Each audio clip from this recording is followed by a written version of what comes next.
who are in Cincinnati for a meeting with the Bengals. And Josh Allen finds out what happens when idols become rivals as Buffalo gets set to take on Tom Brady and the Buccaneers. As we welcome you back inside Studio 43 and the NFL Today update. James Brown along with my guys, Phil, Coach Nate, and Boomer. Coach, very simply put in a game, Baltimore, Cleveland, a tale of two halves. No question, 24-6 at halftime for Cleveland Browns. It was held scoreless in the second half. And Baltimore with a furious rally behind Huntley, the quarterback, and recovered an onside kick. It was a classic Baltimore game. They kept coming back, and Cleveland kind of hung on to win. I'll tell you one thing. What happens now when you look at the AFC playoff picture, interesting. If the Bengals beat the 49ers, they will take the lead in the AFC North.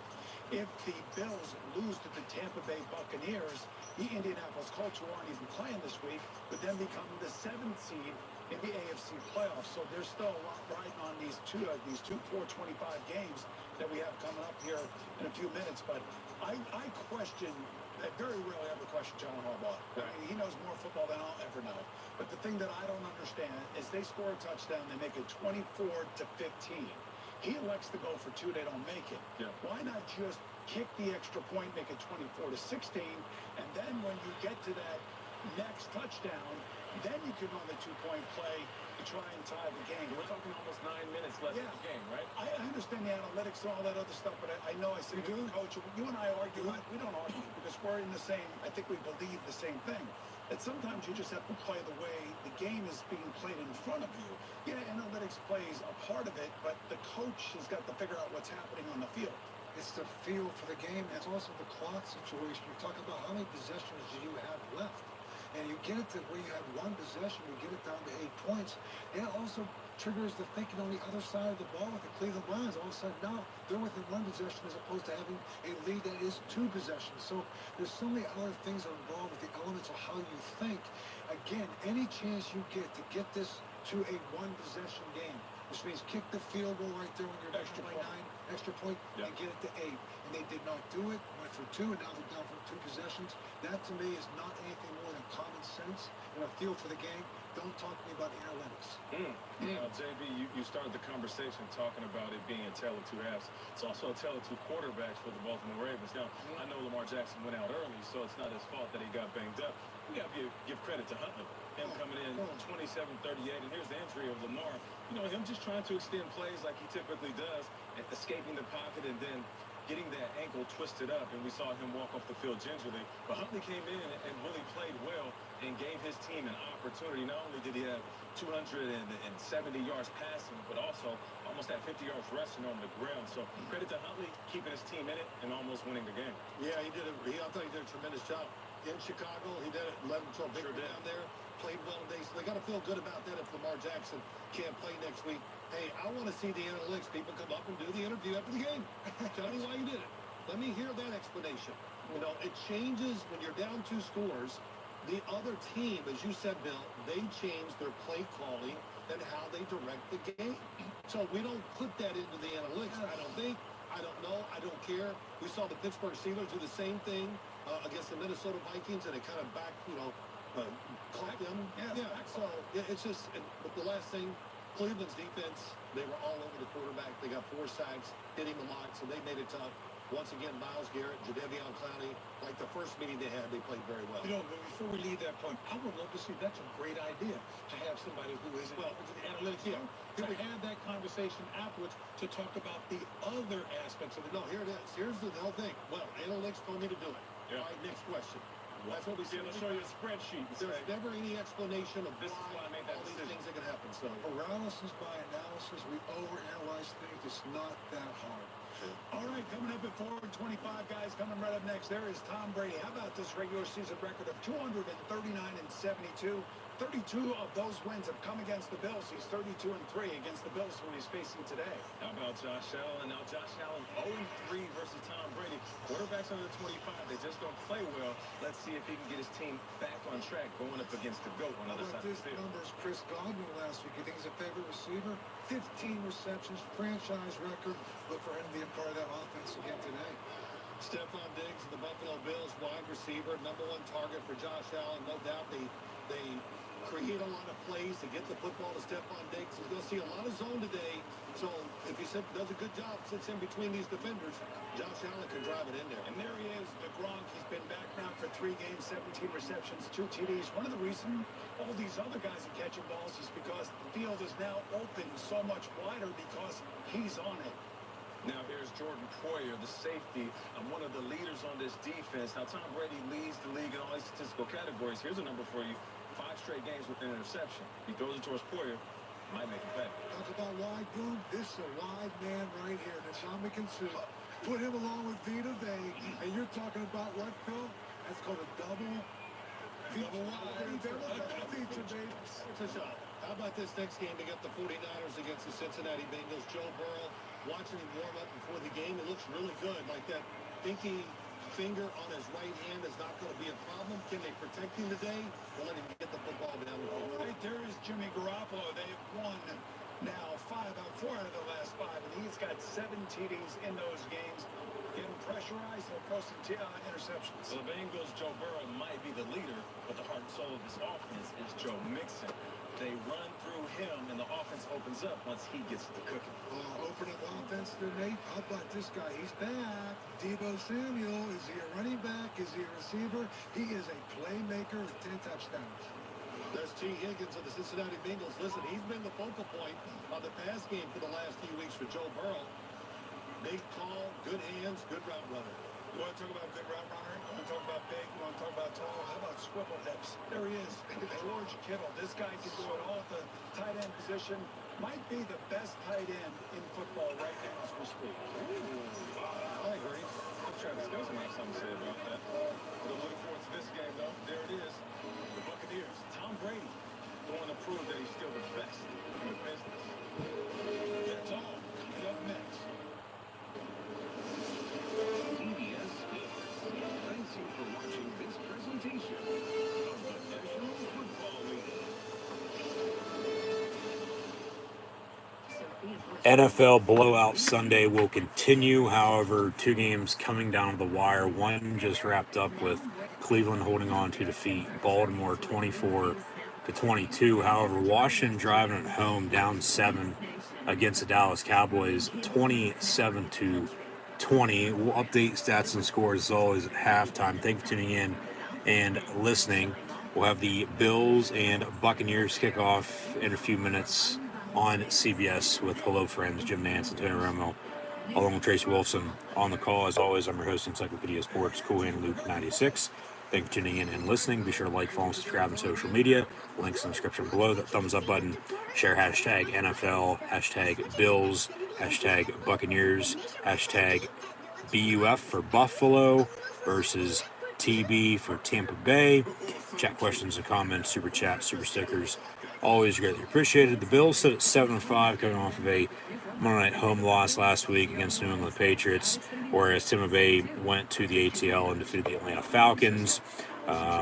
Today, in my opinion, really, who's going to be the centerpiece and make a difference when the game is on the line to help their team out to pick up a big crossover AFC-NFC matchup here today in the National Football League. Talk about how explosive both these offenses are with Josh Allen and Tom Brady. Brady 32-3 all time versus the Buffalo Bills, but those 35 games all when he was a Patriot. Now in his second year with Tampa Bay Buccaneers, of course, they're coming off of a Super Bowl when this could have been a Super Bowl matchup last year if Buffalo would have defeated the Chiefs in the AFC Championship game, but Kansas City won, Tampa won earlier in the day, and then, of course, the Bucs beat the Chiefs. Right here at Raymond James Stadium this past February, now mid-December, 2 weeks before Christmas. We have Buffalo and Tampa Bay. We'll also have San Francisco and Cincinnati on here at 4:30, along with the Lions and Broncos. And I'm surprised this Cowboy-Washington game is still on. About 2 minutes to play. Coming down to the wire. Dallas with the ball back now. I'm trying to close it out for good. But then the Giants and Chargers will also be on here at 4:30. And of course, this is all NFL Week 14 coming off of the Viking Thursday night home win against the Pittsburgh Steelers, 36-28. But as mentioned, we'll update stats and scores coming up the half. So be sure to tune back in. But really, game on the line, what defense will bend but don't break, and who's going to step up and make a few big plays. Who's going to be the difference maker? Buffalo's going to have a fun running game, no doubt about it, along with stopping the run. It's almost playoff time, so Leonard Fournette, look for Tampa Bay to give him the ball a lot today, both running and receiving out of the backfield. But that's Buffalo's. Josh Allen can't do it all by himself. That's Buffalo's biggest problem. Cannot run the football and they can't stop it. Just go back to Monday night. They gave up over 200 yards rushing to the Pats. No doubt weather was a factor. Weather not going to be a factor today. They show the difference. It was 36 on Monday night. Now it's 81 today down in the Sunshine State. And basically no wind whatsoever. So wide right like it was in Super Bowl 25. Bills losing in Tampa would begin the Four Falls of Buffalo. Special teams could be a factor. I mean, Tampa Bay back deep to receive this opening kick, but we'll see how this game plays out. So, meantime, we're underway. Buffalo to kick off. Tampa Bay on the return from the 10-yard line and out to the 25 on the return. They'll have a 1st and 10 from there, 3 seconds in. There's number 12, the GOAT himself, Tom Brady, has a ongoing documentary on ESPN Plus. Of course, going through all of the Super Bowl appearances, coming off a Super Bowl win this past February, playing the Bills for the first time as a Buck, but he's 32-3 all time against the Buffalo Bills. They're going to line up 1st and 10 officially from the 24. Left to right across your television screen, radio and audio dial. Trips near side, now an empty set with Fournette. Motion to top of your screen, then a bad snap, and somehow Tom Brady falls on it back at the 10-yard line. But it'll now be a 2nd and 24 to begin the game. A bad snap, a little to his right, and then he slipped and fell on it. Very lucky to keep possession. That would have been for Buffalo on the road. But see if either team can capitalize on it now. If Bucs can get out of this hole they're in, or if Buffalo can hold, get some good starting field position for their opening drive, and maybe take a early lead and take this game in the 4th quarter then. But 6 yards to the completion to former Nittany Lion and Chris Godwin, who had a franchise record 15 catches last week. Seemed like every single pass Brady threw was to number 14. They go to him on the second play. Who knows what the first play call was? Probably what the second play call was. But the bad snap, of course, set him back. Now 3rd and 18. They run a short pass over the middle again, back to Chris Godwin. And they get to the 31. So a 4th and about 4. 4th and 3 officially. Okay, where they spotted that. But they're going to have to punt because of the bad snap on the opening play. Even after 2 big passes, still going to be short. So here comes the punt unit, 4th down. And the Bucs are on to punt. I mean, really, they only got a total of... Well, they got more of a total of 7 yards because of the 2 passes, but it was 2nd and 24 to 4th and 3. Original line of scrimmage to 4th and 3. That's only 7 yards on a few plays. But the bad snap set them back. They punt. Buffalo going to start inside the 20-yard line, 1st and 10. Here comes Josh Allen. He'll be slinging it today, but they need to find a running game. You're going to have to run to pass to run, balance and consistency, play good defense throughout your special teams if Buffalo's going to want to win today. Maybe a few turnovers as well. I mean, bad snap there. but Tampa Bay recovers. So they force a 3-and-out. 1st and 10 now for the Bills. We'll see if they can circle the wagons on the road against the Bucs today. From the 18 officially. Singletary gonna catch it near side, and he'll get about a yard or two on the catch out of the backfield. 2nd down and 8. Dallas will hold on to win. In the end, defense won the game.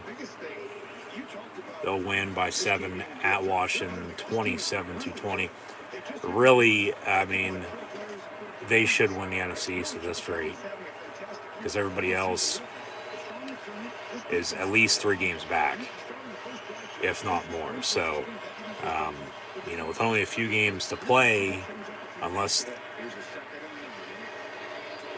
they lose a few and everybody else starts to win, it shouldn't, as it always does, and with a different division winner year in and year out, it shouldn't come down to the last week of the year this year.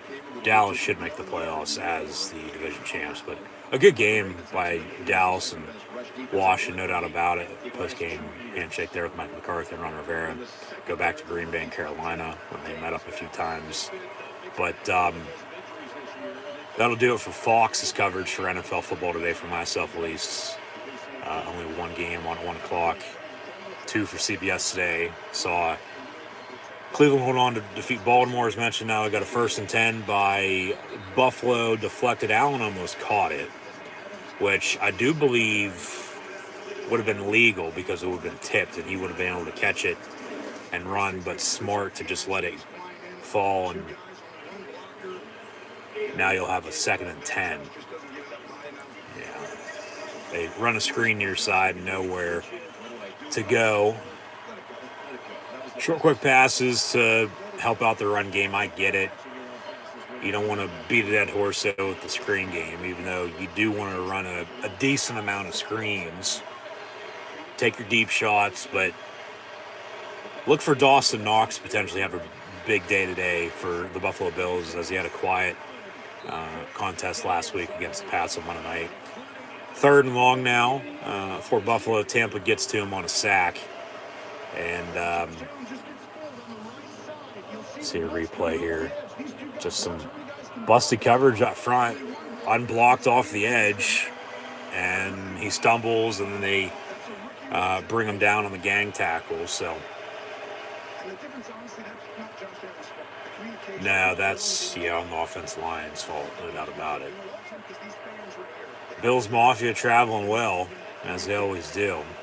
They're 1-0 on the road in the NFC South this year. They went to New Orleans on Thanksgiving night and won. See if they can do the same here against Tampa. They'll play Carolina next week, as I believe they still have the Falcons to play too, if they haven't played them already, which they should have. But I mean, Buffalo at 7-5. They've stumbled a few times as of late, no doubt about it. They're a roller coaster because they don't have a running game. Tampa there a few weeks back with the bye week as well, they were sort of in a slump. Got out of that with a Monday night win against the Giants, and Brady still hasn't lost 3 in a row in 20 years. So that speaks for something, and it looks like they'll be the only team, the Bucs, with the Bills and Pats come out of the AFC East. Tampa Bay is going to be the only team, it looks like, to come out of the NFC South. But as the season progresses here, 9:55 to play in this first quarter today. A couple 3-and-outs with punts, tied at 0 with the Bills and Buccaneers. So thank you for tuning in and listening. Be sure to like, follow, and subscribe on social media. Links in the description below. A lot of football to be played. We'll see what happens. Of course, that's why they play the game. The AFC's tight, probably as tight as it's been in years.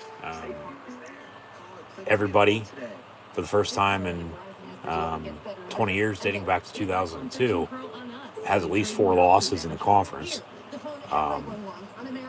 New England's in the 1 spot. They're off this week, as are the Colts, who could be a wild card by the end of the day.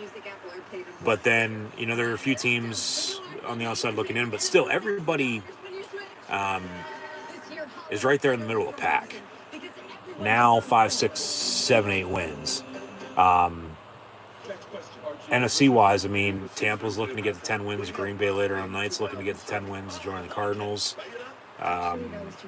Still a lot of football to be played here the next few weeks before the playoffs begin in about a month's time. But we'll see what Tampa Bay does back out on the field when we return. Lamar Jackson has a sprained ankle. So sure he does. He just had to shit again and got a little too busy on the pot and didn't return. But yeah, they lost at Cleveland a bit ago. So hopefully he's okay. I mean, they're going to need him to make the playoffs, no doubt about it, because they're not going to be able to win Huntley. He's really their only quarterback, to be honest with you, because Trace McSorley was signed off the practice squad by the Cardinals a couple weeks back. But, I mean, they went to Chicago and won without him, but that was the Bears, not the Browns. Sort of, to be honest with you, now I bring it up, about the same type of team, but division-wise, both Baltimore and Cleveland are in the North, so as are the Bears, but it's AFC to NFC, and with that not meaning anything, well, I mean, it does, but it doesn't, but, yeah, we'll see what happens. Everybody's banged up. I mean, it's December, for God's sake, so second down and about, 6 now for the Bills. Yeah, 4-yard run up the middle. We'll get post-game on Fox with some highlights, but we'll update stats and scores at the half as always. Brady in the gun with Fournette to his left. Complete to Mike Evans to the 41. They'll have a 3rd down and 2 here. Tied at 0, all 3 timeouts remain, 6 minutes in.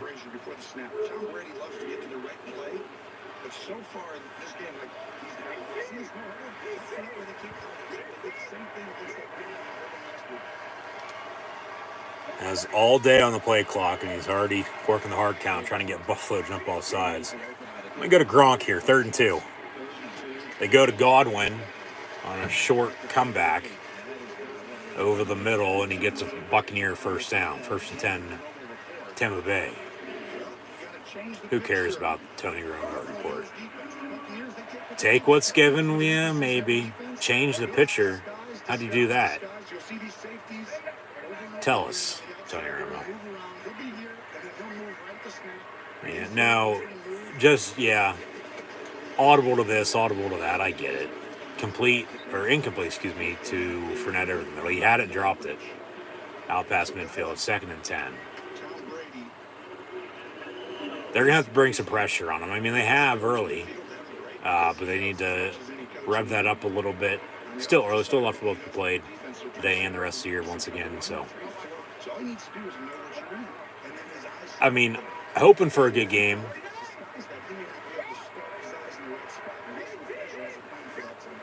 I'll pick Tampa to win.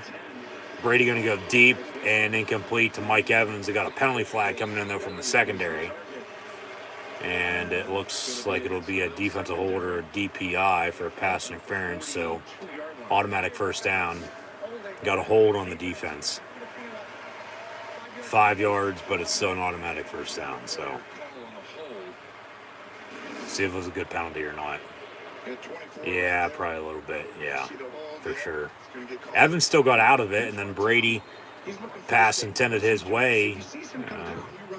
Sort of why he wasn't able to come down with it, because he was held at the line of scrimmage for a few yards, and then now they run on 1st and 10. Fournette, big first down run inside the 20. 10-5, and he's going to get pushed in the end zone. Touchdown, Buccaneers. A 48-yard touchdown run by Leonard Fournette. They capitalize off the penalty, catch him off guard with a simple draw. Good blocking up front, so where it all starts at. Hit the hole, and off to the races he went. Yep. And then Micah Hyde ended up pushing him into the end zone. Tackle him rather than push him. Tried to push him out of bounds, but when you're pushing somebody forward and you're already inside the 5-yard line for the most part, you're going to push them into the end zone and they're going to score. And then now the extra point's up and good, so Tampa Bay up 7-0, 8-1-4 to play in this opening quarter. Running game. Be able to run to pass. Open up play action. Big run. Goes for 6. And the Buccaneers strike first. They take an early 7-0 lead at home against the Buffalo Bills. So back to Buffalo. Not being able to run the football, not being able to stop it on defense. They might be in for a long afternoon if this keeps up. But once again, it's still early. So, I mean, both teams went 3 and out of their opening drive. Tampa Bay just scored on the next drive. So, Bills will get the ball back on the next drive when we return. Thing tied up. Okay, we go back and forth down the way. So be it. If not, they punt. Credit the Buck defense. They can hold. Not being able to run the football and then stop it on defense once again for the Bills. It'll be a long afternoon, I think, at that rate. I mean, you have to be able to run the football. Tampa Bay established it early. Have to be able to stop it. The Bills can't. So until they do, they're just going to be in this cycle of Josh Allen going to have to do too much and lead them to come from behind wins. And at that rate, that's when turnovers come into play. Tampa Bay, after that, setting the tone, especially at home. I mean, it'd be a different story, I think, a little bit if this game was in Buffalo right now. Weather, once again, would be a factor. I know it wouldn't be as windy as what it was Monday night, and there wouldn't be any precipitation by any means. It'd be about freezing, but you play through it, regardless of how the weather is. It would come down to a big play late in the game to decide the outcome at that point in time, I would think. But, since we're in Tampa, Florida, and it's 80 degrees, and it's nice and sunny out, no wind, and I feel now Tampa Bay, I mean, it's already been a blowout weekend for the most part. I mean, game Thursday night with Pittsburgh and Minnesota, Vikings were up 29-0 before Pittsburgh came back, and then only lost by 8, 36-28. And then everything else today, minus the 2 that I just witnessed, I mean, they were blowouts at a point in time, but then both Washington and Baltimore came back, but then they still lost. Everything else has been a blowout. So I feel after that drive, setting the tone, unless Buffalo can do something here, this game's probably on course for that as well, with Tampa putting it through the Bills. And, we'll see what happens, but if Tampa's defense can continue to stop Buffalo, whether that's in the run game along with getting after Josh Allen and making him make mistakes, they're done for. And we're not even, midway through the opening quarter. So, 1st and 10 now, Bills from the 25. Not bashing Buffalo by any means. They're up and down. You can't really get a clear read on them. Screen complete to Diggs near side. That goes for about 5, maybe 6 to the 30-yard line, so 2nd down. But just do your job. You got to take care of business first off. And then, for the most part, the rest should figure itself out, as it always does, you'd hope at least. But back to the Romo report with Tony Romo, who, in my opinion, is worse than Chris Collinsworth. So if that's not saying something, I don't know what is. 2nd and 5, Allen going to tuck it and run. So they get a running game involved with him. But as I've always said, when your starting quarterback leads your team in rushing, you got a problem. So, yeah, that's a designed quarterback keeper. Good blocking, 10-plus yard run on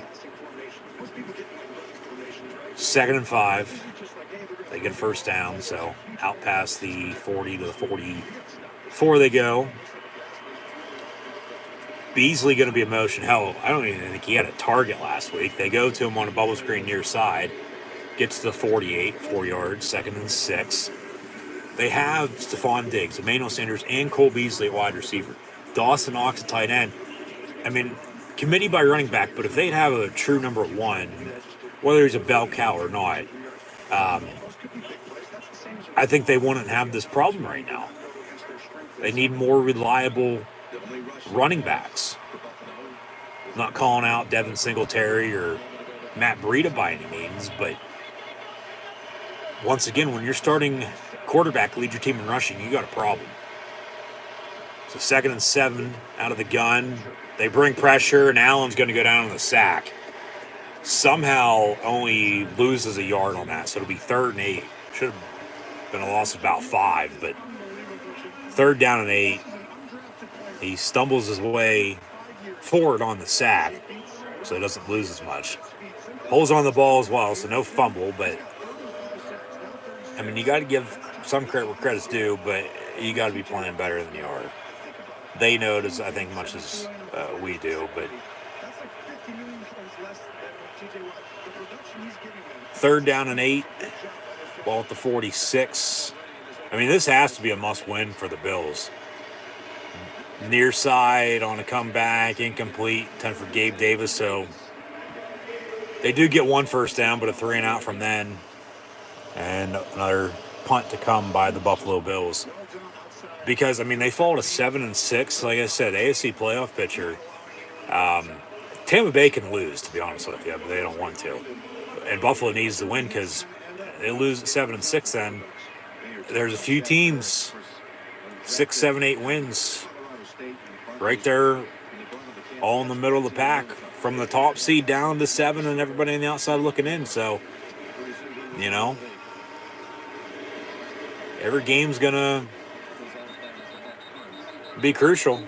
A must-win situation, whether you think it is or not. I mean, every game I would hope you're going out to win and not lose unless you're blowing it. But a punt by Buffalo. Buck's going to get the ball back up 7 with 5:19 to play in this opening quarter. So, I mean, if they can continue to do what they've done all year, along with continue to run the football as they did on the last drive, this could get ugly. Very ugly here before too long. So, just, if I'm a Bill fan, if I'm a part of Bill's Mafia, I'm just shaking my head right now. Probably going to, of course, jump through some more tables, but, yeah, just, it might be one of those days for the Bills here before too long, if it keeps up. But, yeah, we'll see what Tampa Bay continues to do here, along with the Buffalo Bills, if they can get back in it. But still open for a good game. I mean, arguably, this is the best game of the day on paper. Today's question of the day on social media as well, so be sure to go vote on the poll and let me know in the comments below who you have winning. But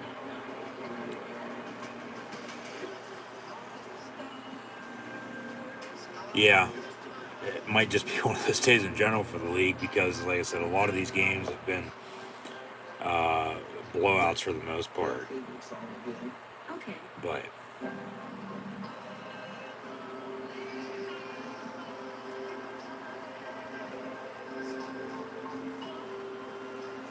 if only the Bills had a running game, I think they'd be okay, to be honest with you. I mean, you look around the league, just starting Tampa, who they're playing.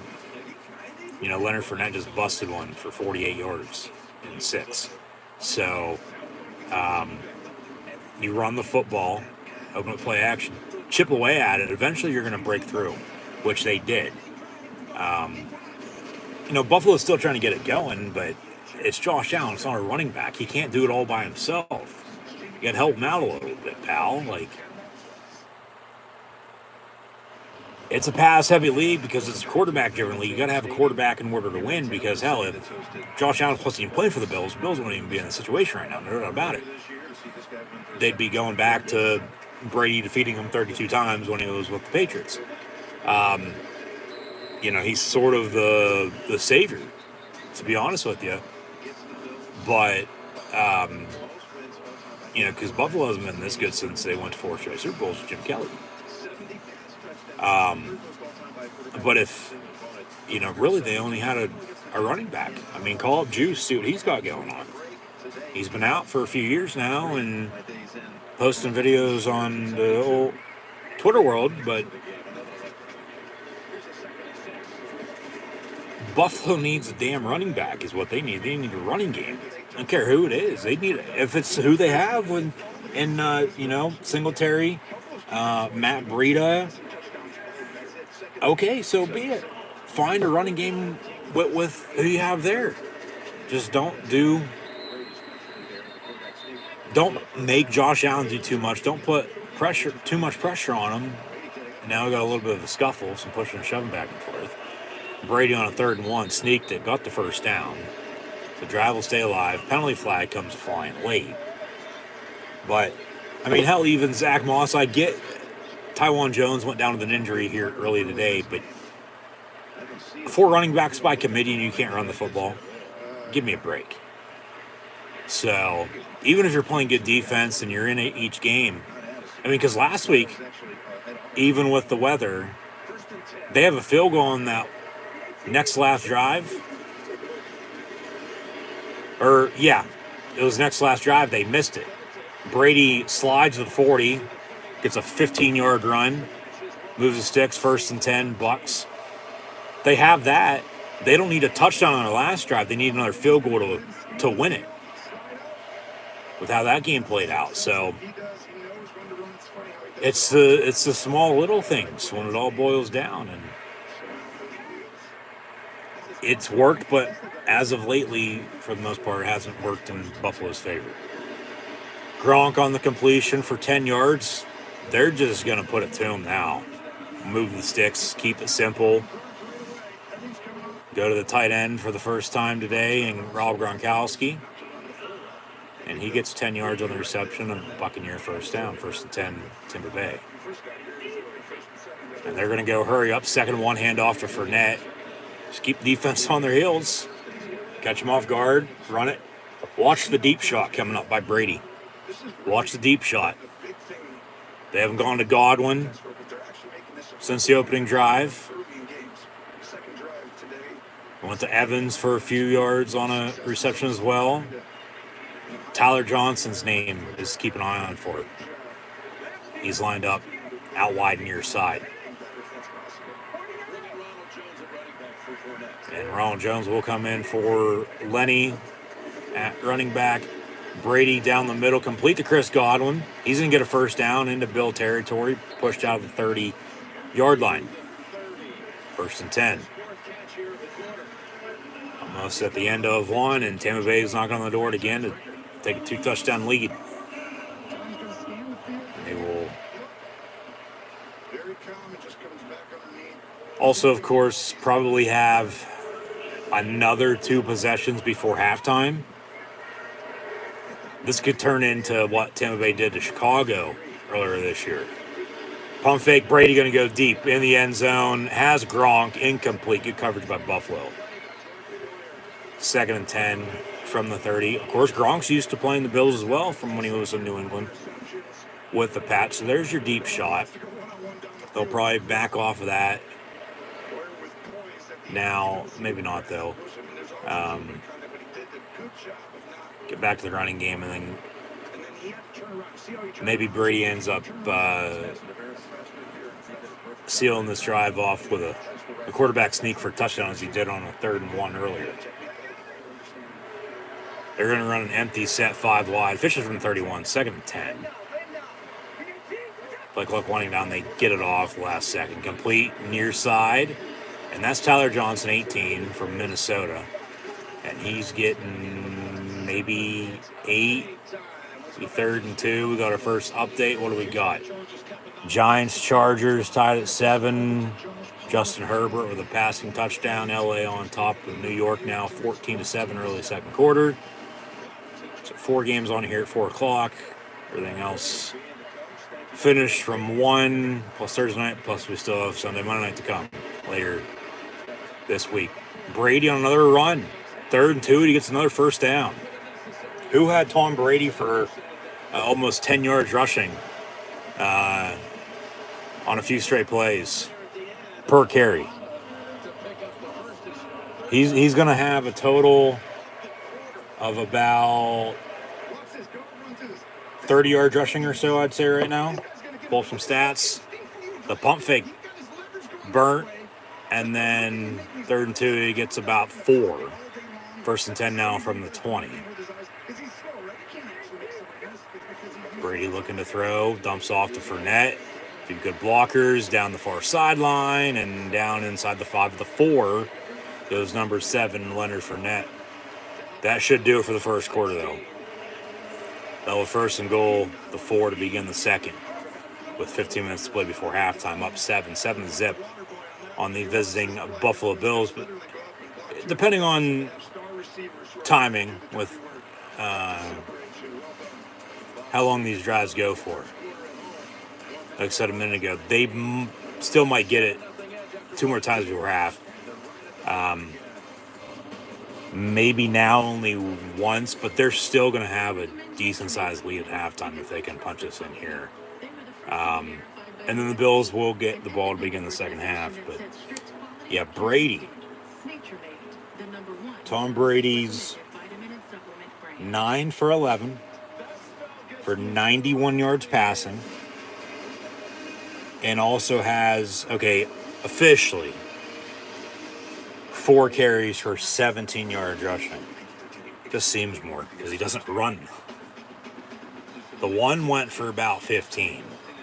And then 3rd, 2, they gave him, it seems like 2.5, 3 yards. And then he has a sneak.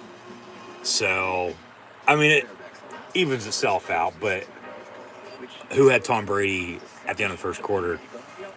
4 carries, 17 yards rushing. I sure as hell didn't. But just keeping it simple. Take what the defense gives you and run with it. So, yeah, he's 9 of 11, 91 yards passing, 4 carries, 17 yards rushing.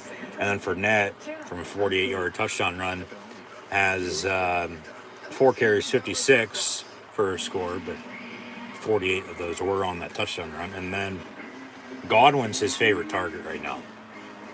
He's been going to him like crazy the past year and a half since he arrived in the Bay. 4 for 48 receiving for Chris Godwin. Leonard Fournette 1 for 16 out of the backfield to get him inside the 5 on a goal to go here to begin the quarter coming up. Tyler Johnson 2 for 13. Gronk, they went deep. Was incomplete in the end zone, good coverage, but a catch for 9 yards for him and a first down. And then Mike Evans, 1 catch, 5 yards. First goal from the 4. I'm handing off. I'm running the football 4 straight times. You could run a play action to your tight end. Keep in mind, along with Gronk, they also have Cameron Brate and O.J. Howard as well. So I wouldn't be shocked they bring some extra linemen in, reporting eligible, potentially block, and then they run something to them, maybe. But just run the ball. Whether it's Fournette or Ronald Jones, run the damn football. Fournette's in to the left of Brady. They switch ends now, of course, second quarter to begin. First goal from the 4, right to left for Bucks, up 7. Looking to make it a 2-score game. Brady looking to throw. Going to tuck it and run again, and he goes down in the sack back at the 5-yard line. So We'll lose a yard there. It'll be 2nd and goal. They'll still have a few shots to punch it in. They don't convert, settle for 3, take the points, kick your field goal, go up 10. That's still 2 scores, and you're playing good on defense. You force 2 straight punts. So the problem for Buffalo isn't, even though it is, because they're allowing Tampa Bay to drive like this and score. It's not on defense as much as it is on offense. It's in the backfield. It's running the football once again. They're going to hand off, and Fournette will be stuck to the line of scrimmage. No gain on the play. 3rd down and goal for the Buccaneers. That trips in a bunch. Top of your screen. And, if you fake the give, you have a man, if he runs a hard step out in the flat top of your screen, he's probably walking in the end zone for 6 right now and celebrating. So Godwin in motion, Brady looking to throw, actually looking his way, he's going to roll out near far side, back of the end zone, intent for Chris Godwin, and he cannot come down with it. Incomplete. 4th and goal from the 5, and they will kick the field goal.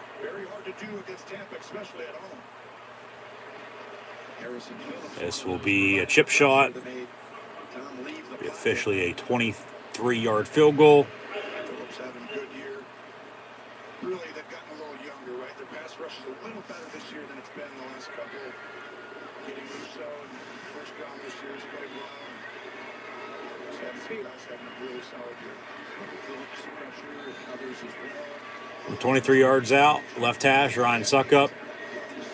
Hold, snap, kick, all good.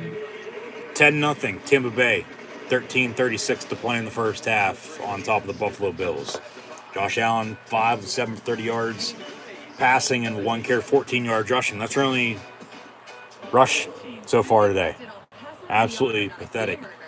We'll see what they do when we return. But if they can do something here on this drive, cut it with a field goal, even a touchdown's better. Hold on defense the rest of the half. I know that's a little hard with as much as he's already given up and with how much time's left as well. But even if you, because it doesn't have to be 0. It could be, really only unless there's a safety involved, which I doubt that'll happen.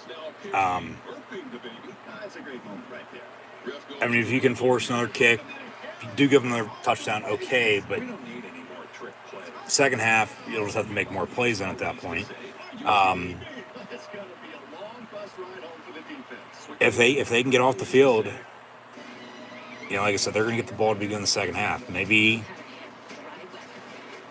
getting a little too far ahead of ourselves with how Buffalo's playing today, and they can find a way to get back in this game. To be honest with you, I still don't think they're going to have enough, even though they do, to win this game when it's all said and done. With how it's played out this first 18 minutes or so. It might be, like I said, one of those days for Buffalo. It might be one of those months.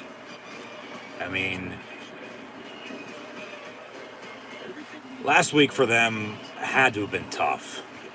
Because they had New England right where they wanted them at. They're getting lighted up, though, on defense today with Brady passing, because Jones only threw for 20 yards last week on 3 attempts. And, even regardless of that, you need to be ready to cover. Be able to stop the run. And there's Sean McDermott talking it over with Leslie Frazier, former Viking coach. And they're going to try to adjust mid-game, and some of the best coaches that know how to win, you got to do what you got to do while the game's going on, rather than, okay, this is what we're going to do, and we're going to stick to it. And if it works, it works. If it doesn't, it doesn't. If we lose, we lose. All right. We'll say what we say afterwards. But touchback on the kick. Now, Buffalo going to... I mean, that's 2 of the first 3 drives by the Bucs. That's 10 points. When, like Buffalo had Tampa, or New England last week, where they want them at. They have Tampa right where they want them at, too. But Kryptonite returns. It's Tom Brady. So, yeah. They take a look at the standings, as we talked about a little bit earlier. Not in full detail, but, I mean, this team wins that game, this team wins this game. It could shake up a lot. 1st and 10, Allen going to go deep, complete to Emmanuel Sanders. Be a 1st and 10 at the 50. So big play. Not the biggest of the game by either team, but arguably Buffalo's biggest play so far today. You got to capitalize off it, though. You got to continue to build, drive downfield, punch it in, score some points. Back in this game. From midfield, 1st and 10. Diggs in motion near side. They'll fake the give. Got a penalty flag. Screen to Gabe Davis. And he'll get 5, maybe 6. They give him 5.5 officially. Legal shift. They'll replay the down. Legal shift on the offense. Number 14 and 79. We're moving at the same time. Did not reset. It's 5-yard penalty. 5 yards. Still first down. So 1st and 15 now officially. So we can't see it here. It happened before that. But what happened? I don't see no penalty on that, but all right, whatever. The thing with penalties, as I've always said, if it's a penalty, call it. If not, don't. Let them play. These officials try to control the game a little too much. They want the spotlight on them, but whether it should be on them or not, just let the players play. You're an official for a reason. But I get you got to do your job too. If you see a foul, you're throwing the flag, I'd hope. Whether in the end if it's a good call or not, but you have your good officials, you have your bad officials. Forget about it, move on. 1st and 15 now for Buffalo.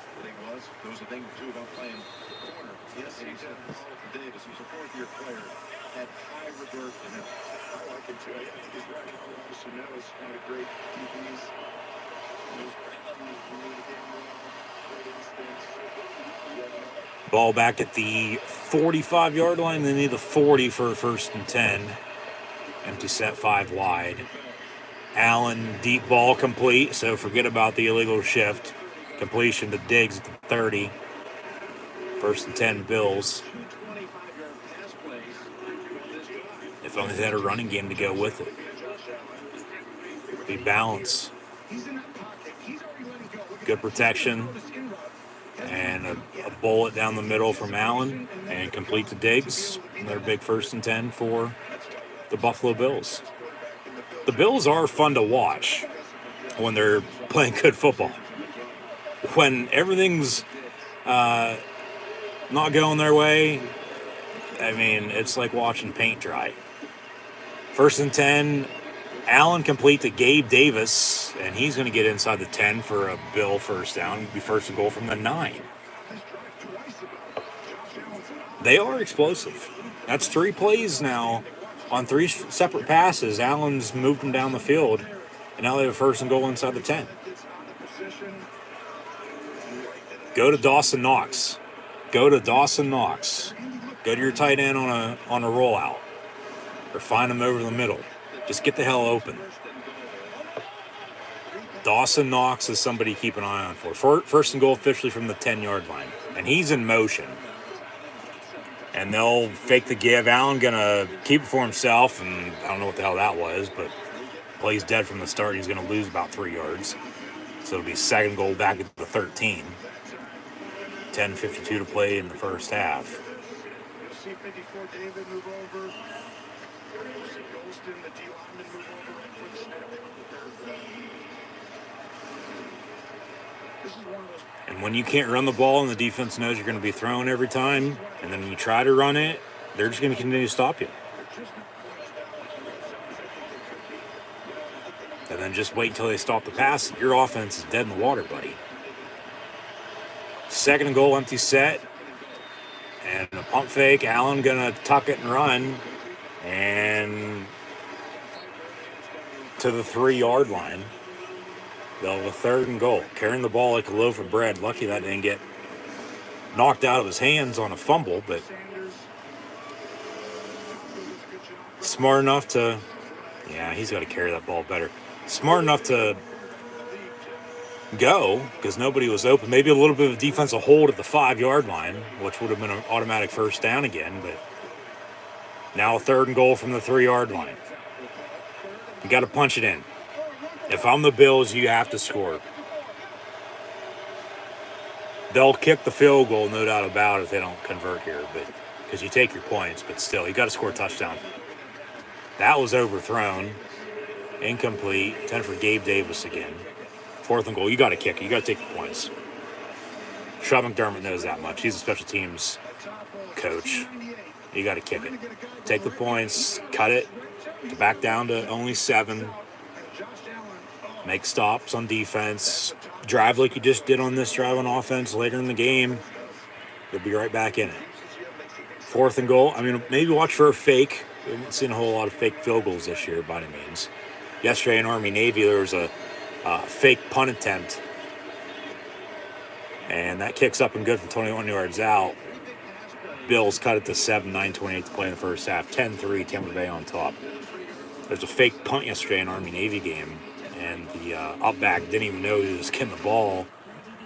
Center just snapped it to him by accident, so they say. And he ended up getting a first down out of it. And sort of ended up allowing them to win the game because they kicked the field goal on that drive to go up 4 at 17-13, which ended up being the final score rather than a 1-point lead of 14-13. And Army then needed a touchdown rather than a field goal to win it. And then they got stopped on 4th down, and Navy held on to win. So go Navy beat Army as predicted in my college football bowl game predictions for this upcoming bowl season that'll begin on Friday. Be sure to go check out that video live right here on the YouTube channel. Should be 2 videos right before this live stream now. Of course, with the stream from Thursday night with the Steelers and Vikings, as that was uploaded just prior to that. So should be 2 videos before this for that Culture Bowl 2021 bowl game prediction. Be sure to go check it out. You know what you think. And then hopefully tune in for more live watch-along reactions live right here on YouTube from now until the end of the year, including the Culture Bowl playoff and the Outback Bowl with the Cincinnati Bearcats taking on the Alabama Crimson Tide, the Dogs of Georgia, and the Wolverines of Michigan, and the Cotton and Orange Bowl, respectively. And the next day, with WWE Day 1 later on the night, January the 1st, 2022. That'll be out until Week 17. We'll have one more final regular season week to follow. Then the playoffs will begin about a month from now. It'll be the Outback Bowl between Penn State and Arkansas. But be sure to check out that bowl game preview. Let me know what you think. Once again, thank you for tuning in this afternoon and listening to my Buffalo Bill, Tampa Bay Buccaneer live watch-along, audio-only reaction stream. And then hopefully you'll tune back in tomorrow night as well for live watch-along reactions live right here on YouTube of NFL Monday Night Football with the Rams and Cardinals from the desert, along with WWE Monday Night Raw. Next week, we'll have a Thursday night game, along with Saturday game during bowl season, as the bowls begin on Friday. So we'll be keeping track of all that, as we always do anyway. And then one NFL game next Sunday as well. So that's scheduled as follows. I mean, Thursday Night Football should be a good one this upcoming week. We'll have the Chiefs and Chargers Kansas City blew out the Raiders earlier. The Raiders play on Saturday at Cleveland, who beat Baltimore just a minute ago as well. And then the Chargers are at home right now against the Giants, so we'll see if both Kansas City and LA are going to be winners this week in the next week's game. And then Saturday, we'll have a doubleheader. It'll be the Raiders and Browns, and then both New England and Indy coming off of bye.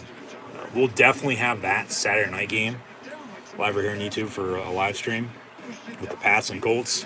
We'll see about the early kick. Probably not, because then the week afterwards, of course, with Christmas, there's 2 games that day as well, with the Browns and Packers, and then the Colts and Cardinals. So I'm going to try to get everybody, or as many teams as I possibly can. I mean, right now I have watched and streamed at least one game of every team minus a few, including, for some reason, the Carolina Panthers, because they're never on in my area, and they haven't been in prime time this year, as far as I know. Well, I take that back. They were like early in the year against Texas, but that game was a shit show on paper, and I wasn't gonna sit through that. And then the Jets are the other, but maybe some bonus coverage. We'll see. Tack it all up and add it in. But that's the situation for the time being. Back to the game. Bucks already in Bill territory. Out past midfield. That pass complete to Rob Gronkowski. He's going to be brought down around the 32-yard line, it looks like. They'll have another big 1st and 10. They mark him at the 34 officially. Okay, but a big first down. Hand off to Fournette. Back to the run. 7-point lead. It's going to turn into one of those games that Buffalo's going to be trading field goals for touchdowns and not going to be able to keep up. And then time's going to get away from them, not be on their side, and just going to be a little too late. And Tampa Bay should, in fact, at that point, win. So 2nd and 5 here from the 29. Brady complete. And then dropped incomplete out of bounds. Be 3rd and 5.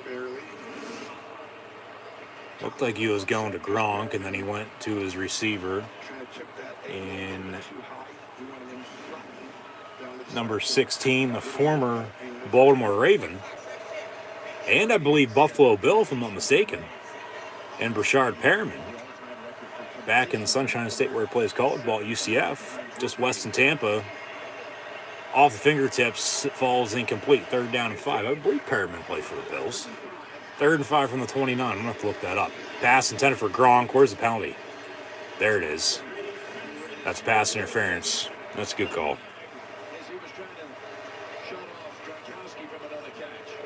Jackson, I thought, did a really good job of Pass interference, defense, automatic. What's that?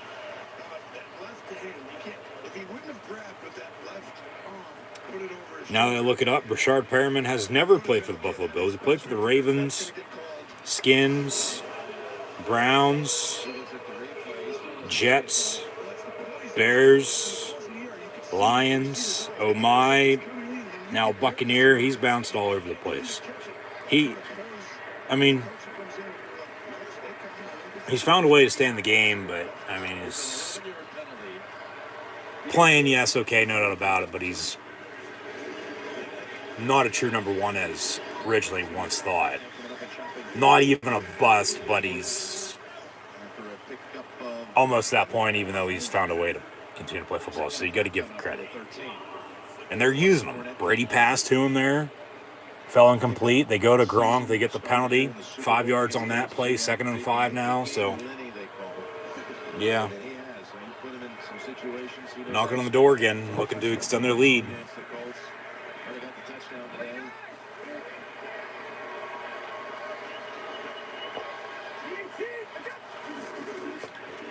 Second and 5 from the 13, and that ball is almost picked off. Incomplete.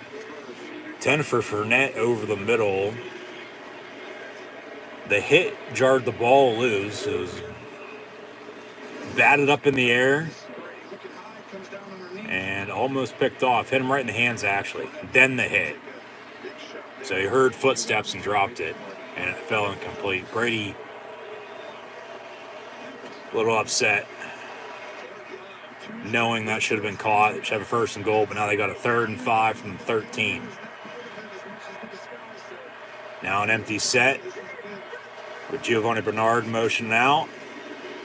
Brady in the end zone, caught, touchdown, Tampa Bay. Mike Evans, back corner near side, from 13 yards out to number 13 from number 12. Mike Evans gives the ball away again, not his 600 touchdown pass though for Brady this time around. That happened back in that Bear game, and sort of similar with how this game is going right now as well. Just ran an out route to the back pylon, and Brady right on the money. Had to go up for it a little bit, but Evans still comes down with it for 6, and a 75-yard touchdown drive.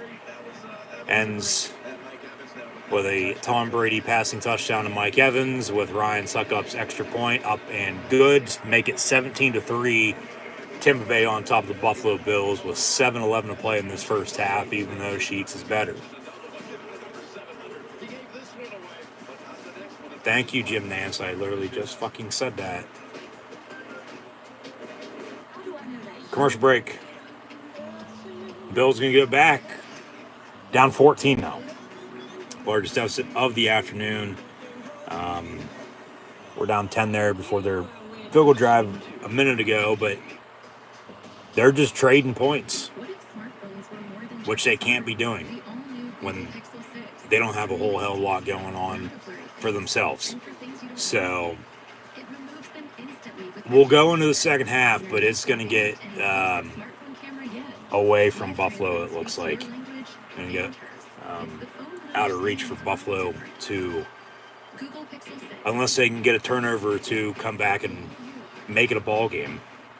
Because it's already at that point where it's, okay, 17-3, but Bill's history against Tom Brady, not good. He's owned them. So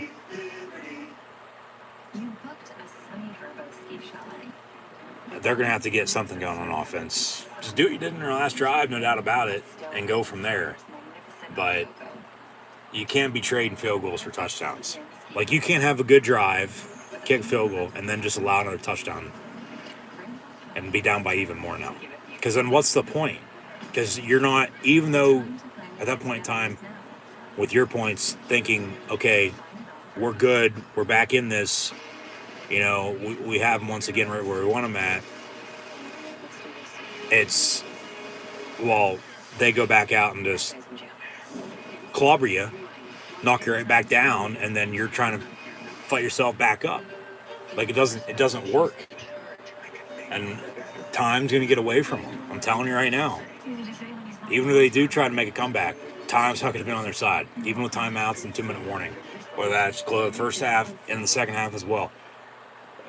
Buffalo's not a good spot right now. And it's because they can't run the football. And they're giving up a little too much on defense today compared to usual. Buffalo has gotten blown out a few times this year. But for the most part, they've been in every contest. They've been in every game down to the wire. And they've blown out a few teams of their own as well. And talk about the Bills against Florida teams this year. Remember, they play in the AFC East with the Miami Dolphins. So that's a home and home. And Buffalo, to begin the season, as they actually, well, that was back on Halloween, so a little over a month ago now. They beat the Dolphins at home. They had to go to Miami early in the season, week 2, and they blew out the Finns. Shut them out, actually, 35-0. But then remember, they went to Jacksonville and lost to the Jags, who got shut out against the Titans earlier. They lost 9-6 to Jacksonville. And now they're in a hole at Tampa Bay. Just regardless of where these games are being played at, they're a roller coaster. They can't put it together. They are not consistent. And they have no running game. 1st and 10 from the 25-yard line. Pump fake by Josh Allen. Complete. Dawson Knox for 9 yards. They finally go to the tight end. And now 2nd and 1.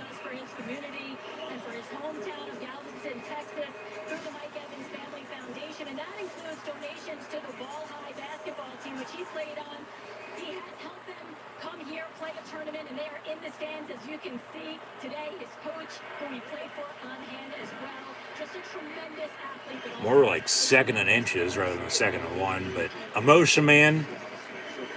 Pass complete to Mitchell. Or McKenzie. What did I say? Mitchell. Isaiah McKenzie, not Isaiah Mitchell. They get a first down. They run a screen on 2nd and short, which I don't mind.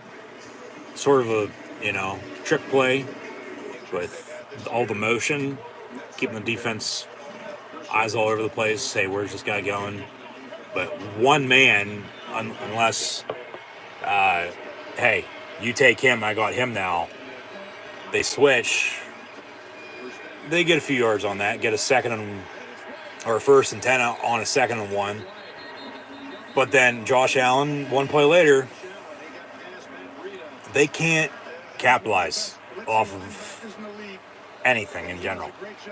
Allen goes down on the sack. The 2nd long situation now for the Buffalo Bills. Fake the give, and then Devin White hops on the back of Josh Allen, just like he hops on his horse, and he goes to town, taking down the former Cowboy and Josh Allen on the sack. 2nd and 17 from 32, an empty set 5 wide. And pass, who the hell that was intended for? Beasley, maybe even Singletary. Incomplete, 3rd and 17. Yeah, Buffalo's not in a good spot right now. And it doesn't look like it's going to be getting any better for him anytime soon. At least not today. Yeah, they play Carolina next week, so that should be a good game. That could go either way. I mean, because Tampa Bay just beat Atlanta, but the Falcons just beat the Panthers earlier. So, tie it all in, another empty set, 3rd and 17. That's why they play the games. From 32, they run a tight end screen to Dawson Knox. He's going to break a tackle, but only get to 39 for about a 8-yard gain, so 4th down with 4:44 to play. And Buffalo on to punt again. Tampa Bay drives and scores again before halftime. Bills don't do anything on their opening drive. Tampa then extends their lead at that point. I mean, you're looking at a max 31-3, but anywhere in between from then until now as well. So, punt going to go out of bounds around the 25-yard line. We'll see where they spot it at. Officially the 28. So 1st and 10. Brady and the Bucks from there with 4:12 to play in this first half. Up 14, 17-3 on the visiting Buffalo Bills. So, I mean, yeah, if I'm the Bills, I'm going to try to force another field goal, but they've made it look easy. Tampa Bay has driving and scoring touchdowns today. Even the field goal drive, they were able to drive. It was a 23-yard field goal. We're held out of the end zone on goal to go. So, I mean, it could be a whole lot worse right now for Buffalo, but at the same time, it's probably not any closer than what it is, to be honest with you, with just how they've played and how Tampa Bay's played. Like I said, if I'm a Bills fan, part of Bills Mafia, this is hard to watch. This is very frustrating. I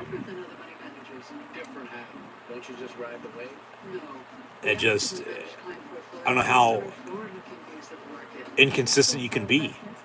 along with no running game. I don't understand. It just blows my mind how teams, especially into December now, I don't care what level of football, but more so in the NFL than not. In December, 2 weeks before Christmas, you don't have a running game, but somehow you're sitting at 7-5 and you're in the playoff hunt. Okay, you found ways to win, but not being able to run the football when you need to late, especially this time of year, it's going to cost you. If they're going to want to win, come back and win a day, the rest of the year, into the playoffs as well. Buffalo, along with everyone else, but more so than not right now, the Buffalo Bills, because they're on right now. A few other teams as well, no doubt about it. Not fun a running game. It blows my mind that you cannot run the goddamn football.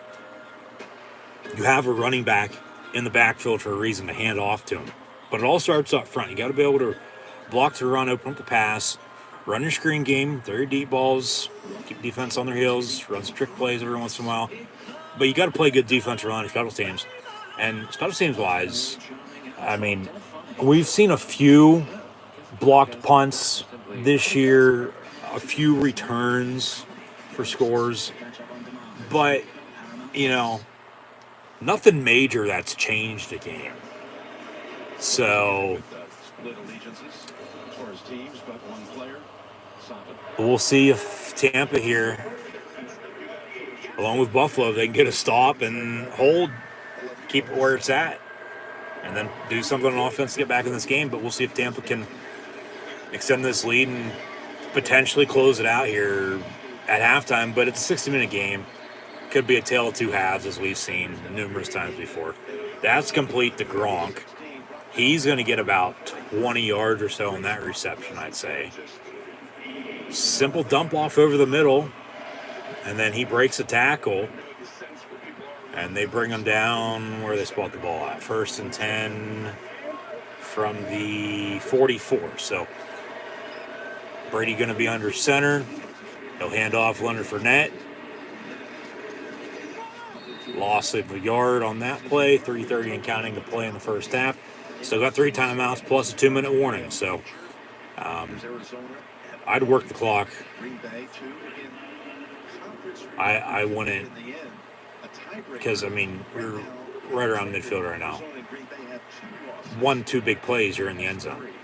But then also you don't want to give them any time to do anything before half as well. And then they'll get the ball. Buffalo will begin the second half. But I'd work the clock. 2nd and 11. Just hope to get a first down or two. Complete on a bubble screen to Godwin. There's a first down. Just continue to work the clock now to the 43-yard line. 1st and 10 Bucks. Snap this once more before a 2-minute warning. Prior run up the middle for Fournette. Even Ronald Jones. Even Giovanni Bernard, who's taking over for Shade McCoy. But, yeah. Work the clock or run the ball. You'll have a second down or another 1st and 10 at the 2-minute mark. They'll snap it at 2:20. Brady looking to throw, and it's going to be caught. Okay, so maybe snap it once more before the 2-minute mark if they go hurry up here. They'll have a second down and about 3 with 2 minutes to play and 3 timeouts. Ball inside the 40. Okay. Well, they snap it right at 2-minute.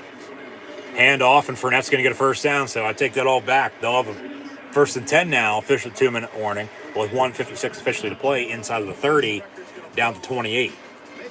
Up 17-3, knocking on the door again, looking to extend their lead before halftime. In a game in which Buffalo really doesn't have a whole hell of a lot to show for. They can't run the football. Defensively, they give a big touchdown run. Touchdown pass as well. The field goal probably should have been a touchdown too. I mean, the run was, or has been, really the only big play on offense for the Bucs here today so far. Everything else, they've just been chipping away at it. Chunk yards, moving the sticks, keeping it simple. And it's working out in their favor, no doubt about it. They can't get off the field on defense, and they can't run the football, and they can't stop the run either. So what gives? Right now, I don't know for Buffalo. I'm sure something will eventually, but Like I said, come second half in a hole, time not going to be on their side, and they really can't do a lot on offense either. I mean, the field goal drive is 3 big pass plays by Josh Allen. But if they can't block for him, he's getting sacked now a few times. Plus, they can't run the football.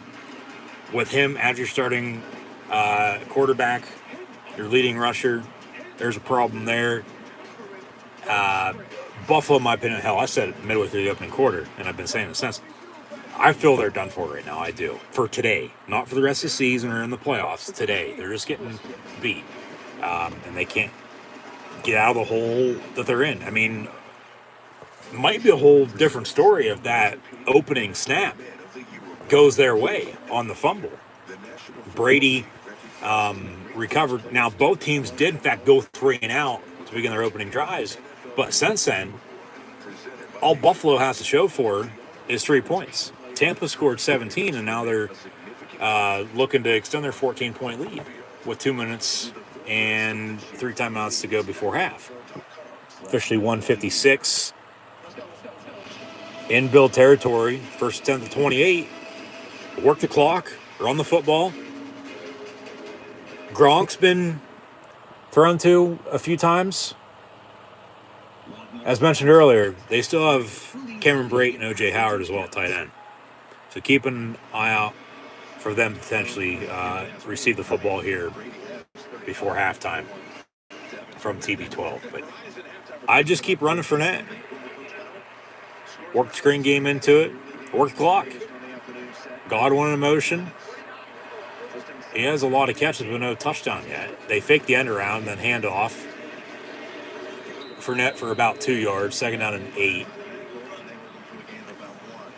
I mean, Buffalo 3 timeouts, they could use them. Try to force a field goal. Get the ball back maybe. Do something before half. Probably not, though. They do call timeout. Okay. And then they'll get the ball to begin the second half. But, I mean, that's smart by Sean McDermott.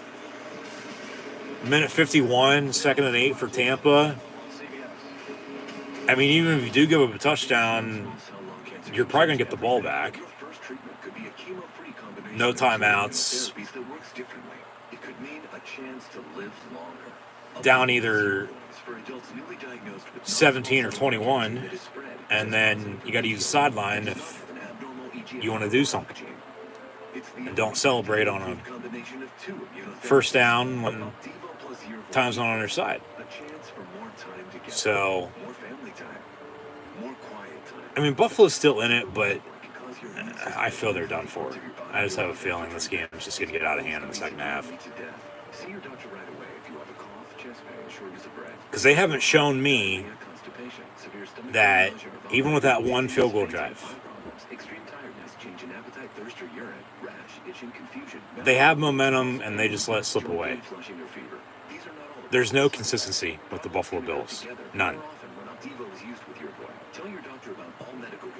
Tampa Bay, on the other hand, since the opening drive, like I said, both teams went 3 and out of their opening drives. Since then, all Buffalo has to show for is 3 points. Tampa Bay's drove and scored 3 straight, make it 4 potentially here if they do again before halftime. So, like I said, probably when I first said they're done for midway through the opening quarter, that, you know, Tampa Bay is probably going to score 2, maybe 3 more times before halftime. Well, sort of here we are. So, 2nd and 8 after the Buffalo Bill timeout. 1:51 to play in this first half.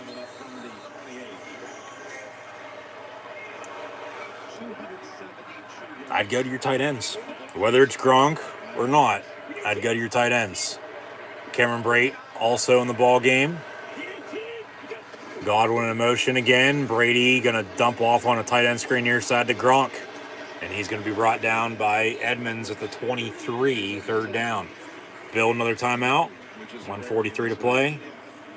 That was the 3rd and about 4. Another timeout by the Buffalo Bills. Okay. And they'll take another TV timeout. This will be a split screen commercial this time. Timeout Buffalo, trying to stop the clock. Hold on defense, get the ball back, do something before half. And then, I mean, if they can do that, cut it again, along with scoring on the opening drive, okay, maybe then at that point got something cooking early second half, but yeah, just Tampa's playing better than they are right now. No doubt about it. So the Bills, who will receive the third quarter kick. 3rd and 3. And Gio in the backfield. Trips in a bunch. Another motion man.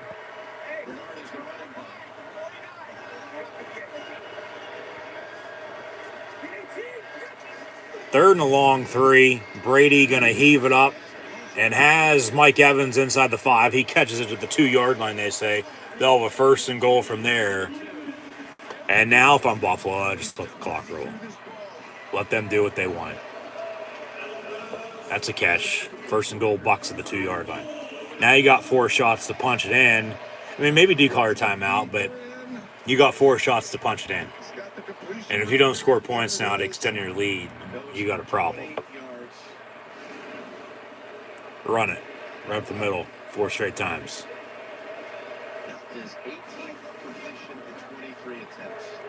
Tom Brady now has the most career completions in NFL history with 7,143 on that pass. He's now 18-23 for 211 and a touchdown to Evans, but that pass just went to Evans to set up this 1st and goal from the 2.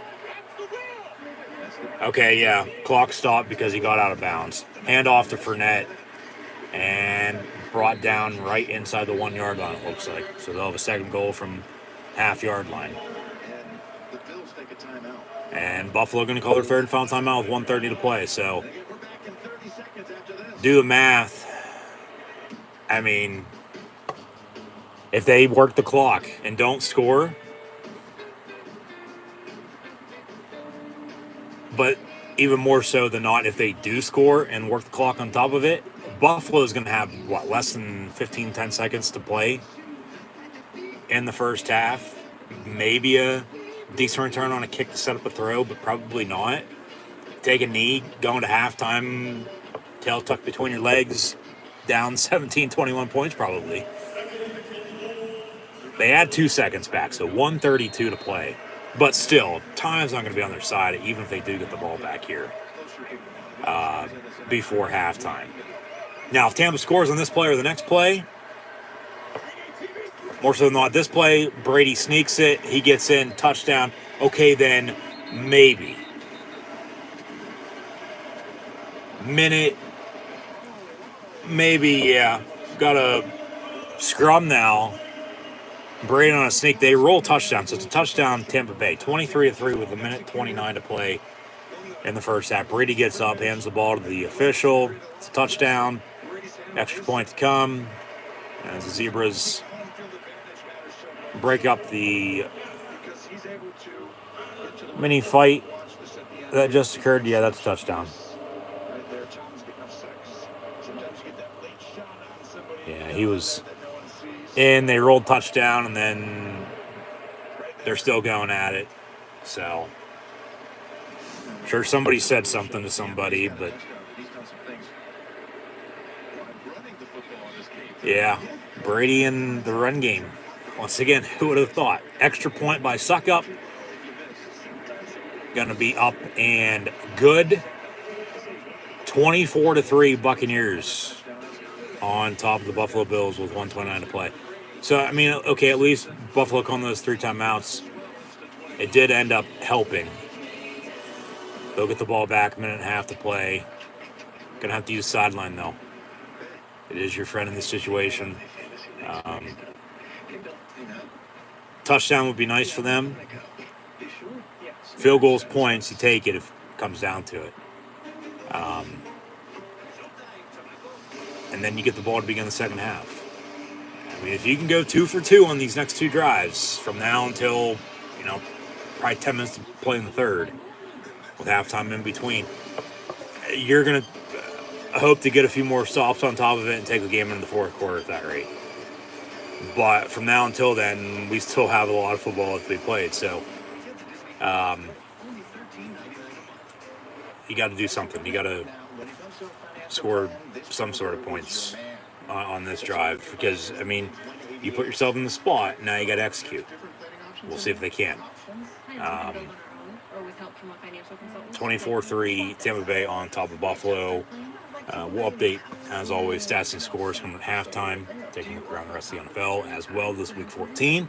So stay tuned. But so once again, thanks for tuning in and listening. Be sure to like, follow, and subscribe, as always, on social media. Links in the description below. Thumbs up button, share, chat questions or comments, super chat, super stickers.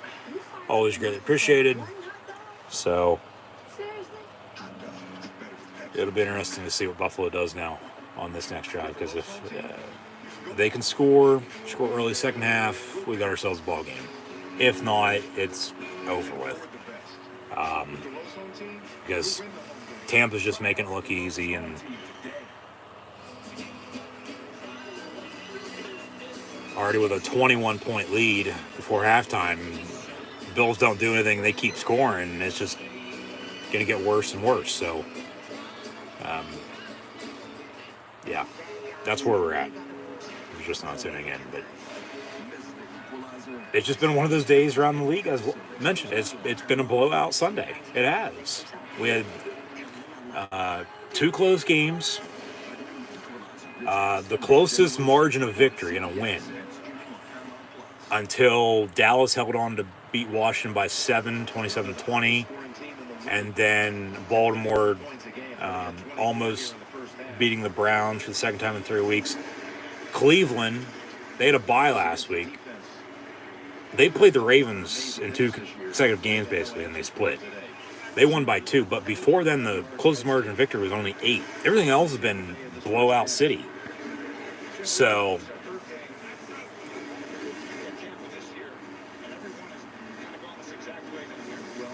Bucks on to kick off.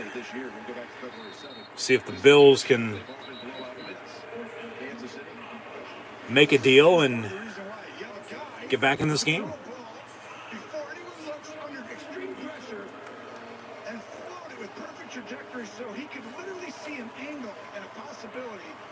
Oh, Jackson Smith, our guy here. They stood in there, took the hit. Look at this. This is how it looked from his angle. And with a nice bag. Jackson gonna get a little treatment. He'll be back.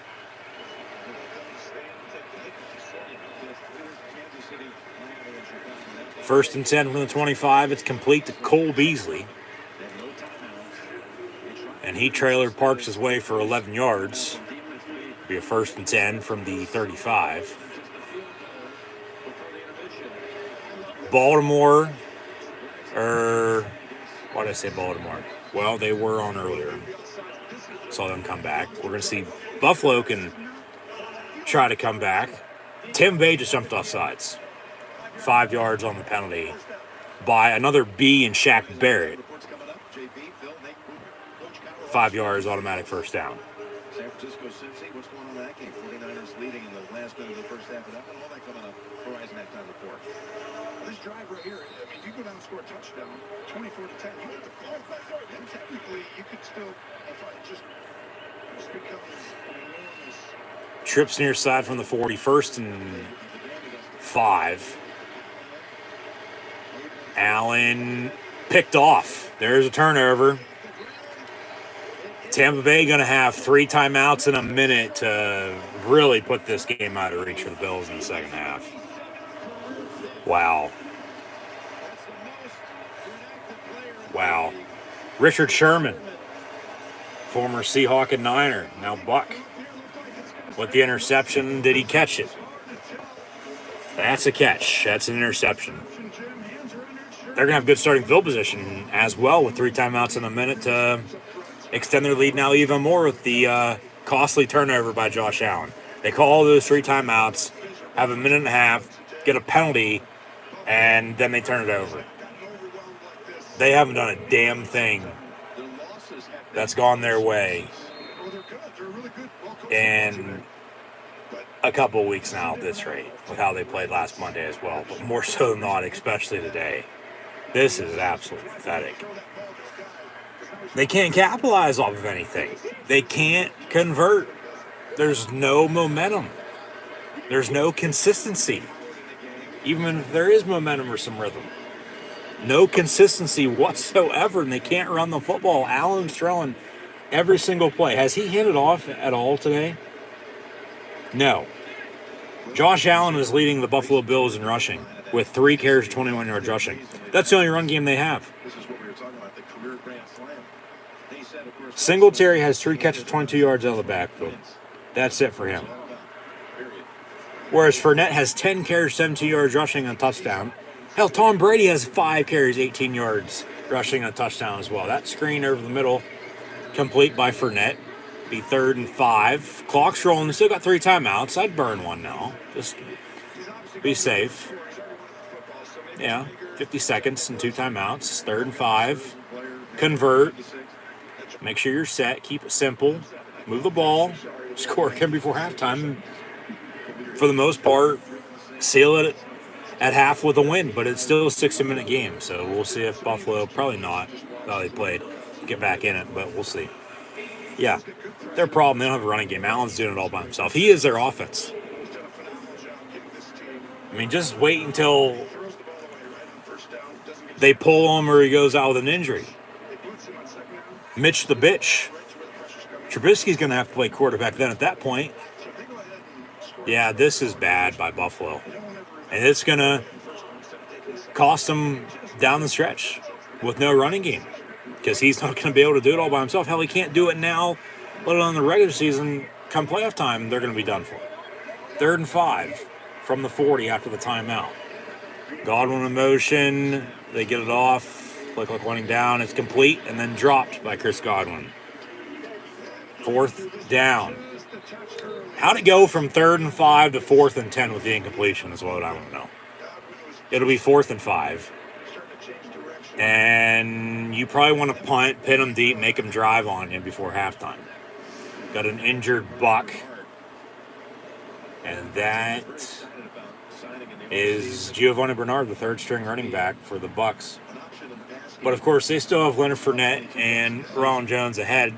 Of course, you don't see anybody get injured by any means. Hopefully he's okay. But, yeah, Tampa Bay, they're trying to do a little too much, it seemed like. Can't really take any time off the clock. They'll have 4th and 5. And they'll punt because they're right on the outside field goal range. A different story, just get the field goal, go up 27-3. But, no, you got to punt. Pin them deep. Your defense is holding them, so... I mean, maybe you get a safety. Like I had mentioned earlier, that'd be like the one thing you want to factor in to today. But, I mean, for the most part, we've seen everything else happen. And with how Buffalo's playing, how much worse could it get for them? So, I think a safety would, after the turnover, and then Bucs can't capitalize off it, what would be the answer at that rate? So, they'll take a TV timeout here, commercial break with the injury. So, it'll be Buccaneers ball, 4th and 5. They'll punt. And, I mean, if Suckup would want to kick from here, it'd be about a 61-yard field goal or so, I'd say. Okay. But then you're going to give them, 40 seconds, no timeouts, and some good starting field position if you miss it to do something. You play it safe. You punt. You pin them deep. You make them drive on you, which they can't do to begin with. You get to halftime, up 21. You hold them early second half. Continue to do what you've done on offense all day. You're going to win. They're going to win now as it is, it seems like. But just that's how it'll go.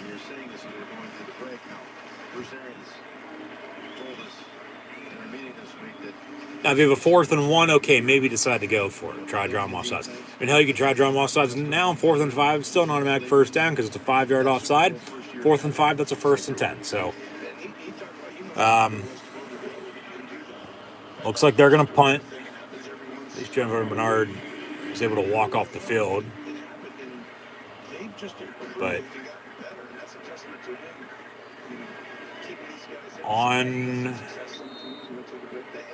the punt are the Tampa Bay Buccaneers. Yeah, pin them deep. Ball going to go out of bounds around the 10-yard line, give or take a few yards or so. He's still rolling. Still walking to the 20. So mark it out of bounds at a touchback spot. 1st and 10 from the 20 for the Bills. They got 40 seconds. They got time still after the last turnover of the interception. Just got to play smart. You got probably, NFL fact, no team with 0 rushing yards by running back in first half since 1991. Well, it was 1991 because the Browns playing the Ravens in 2 consecutive games. And then they split, but they had a bye week in between, but it still counts. Yeah, Josh Allen's their passing and running game. And, well, big run for him out of bounds near side, out past the 45-yard line. Pushed out of bounds into the Buccaneers sideline. And they'll have a 1st and 10. You got a problem still when your starting quarterback leads your team in rushing. You have no running game with an actual running back. And when you need to run the football late in the game, when the game's on the line to potentially close it out or even get back in it and keep your balance, no. This isn't going to work for you. Okay, so from the 42 officially is where they mark it. 22-yard run.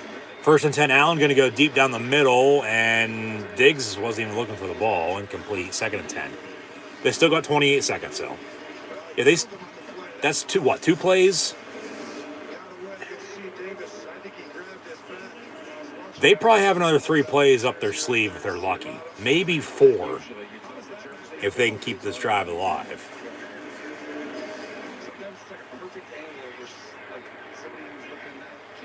You just got to chip away at it. Continue to move the ball downfield. I mean, it's not that hard to run the football. I just don't get how they, once again, don't have a running game. Whether Josh Allen has 4 carries, 43 yards rushing or not. Your starting quarterback cannot lead your team in rushing week after week. Allen going to roll out. Almost goes down the sack. Just throws it away out of bounds. Incomplete. 3rd and 10. No, that was not a late hit, Jim Nance. Just shut the fuck up. No, that's not a late hit. He threw the ball. He was still in bounds when he got pushed. That's not a late hit. Good acting job is what it was. He's consistently confused with this offensive system. He's confused the offensive lineman. He's got Josh Allen. 3rd and 10. That's a delay of game. That is a delay of game and then an offside. They say offside when it was delay of game. Prior to any fouls at the line of scrimmage, delay of game. At least the white capper knows what's up. That was a delay of game. That's a 5-yard penalty. They did not get the snap off. The 3rd and 15. So once, again, as Buffalo has something good for him, 1 step forward, 2 steps back. There's, no in between with how Buffalo's played. It's been all season long, but for the most part, as of late, in a slump again. 3rd and 15 from where? The 37. Allen going to step up. Avoids a few sacks. Gets hit as he throws. And then incomplete, intended for Stephon Diggs. 4th and 15. And after all that, guess what? The Bucs are going to get the ball back. Bills are going to have to punt again. Tampa Bay is probably just going to take a knee anyway, unless they get a decent-sized return on the punt. They'll have 13 seconds right now, but for the most part, probably 7-8 seconds once they touch the ball with 1 timeout to heave it. You play it safe. You take a knee. You have a 21-point lead. So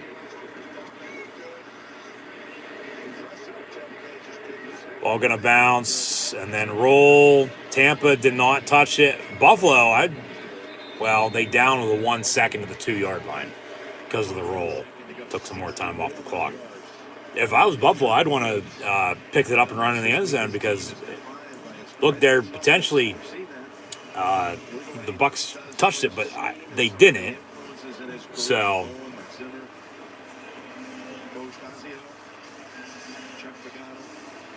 They won't be able to take a knee now. They'll have to hand it off and just get some breathing room to run time off the clock.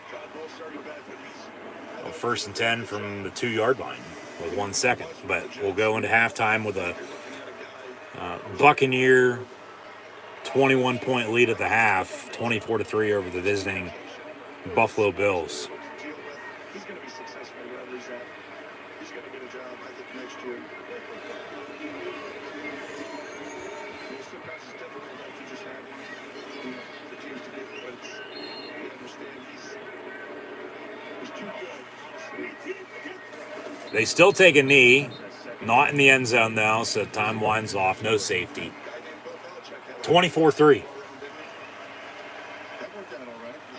24-3 for the Buccaneers as they lead the Buffalo Bills at the half. 5th straight home game leading by 20 or more points at the half. They lead by 21 today. This game's over. It is.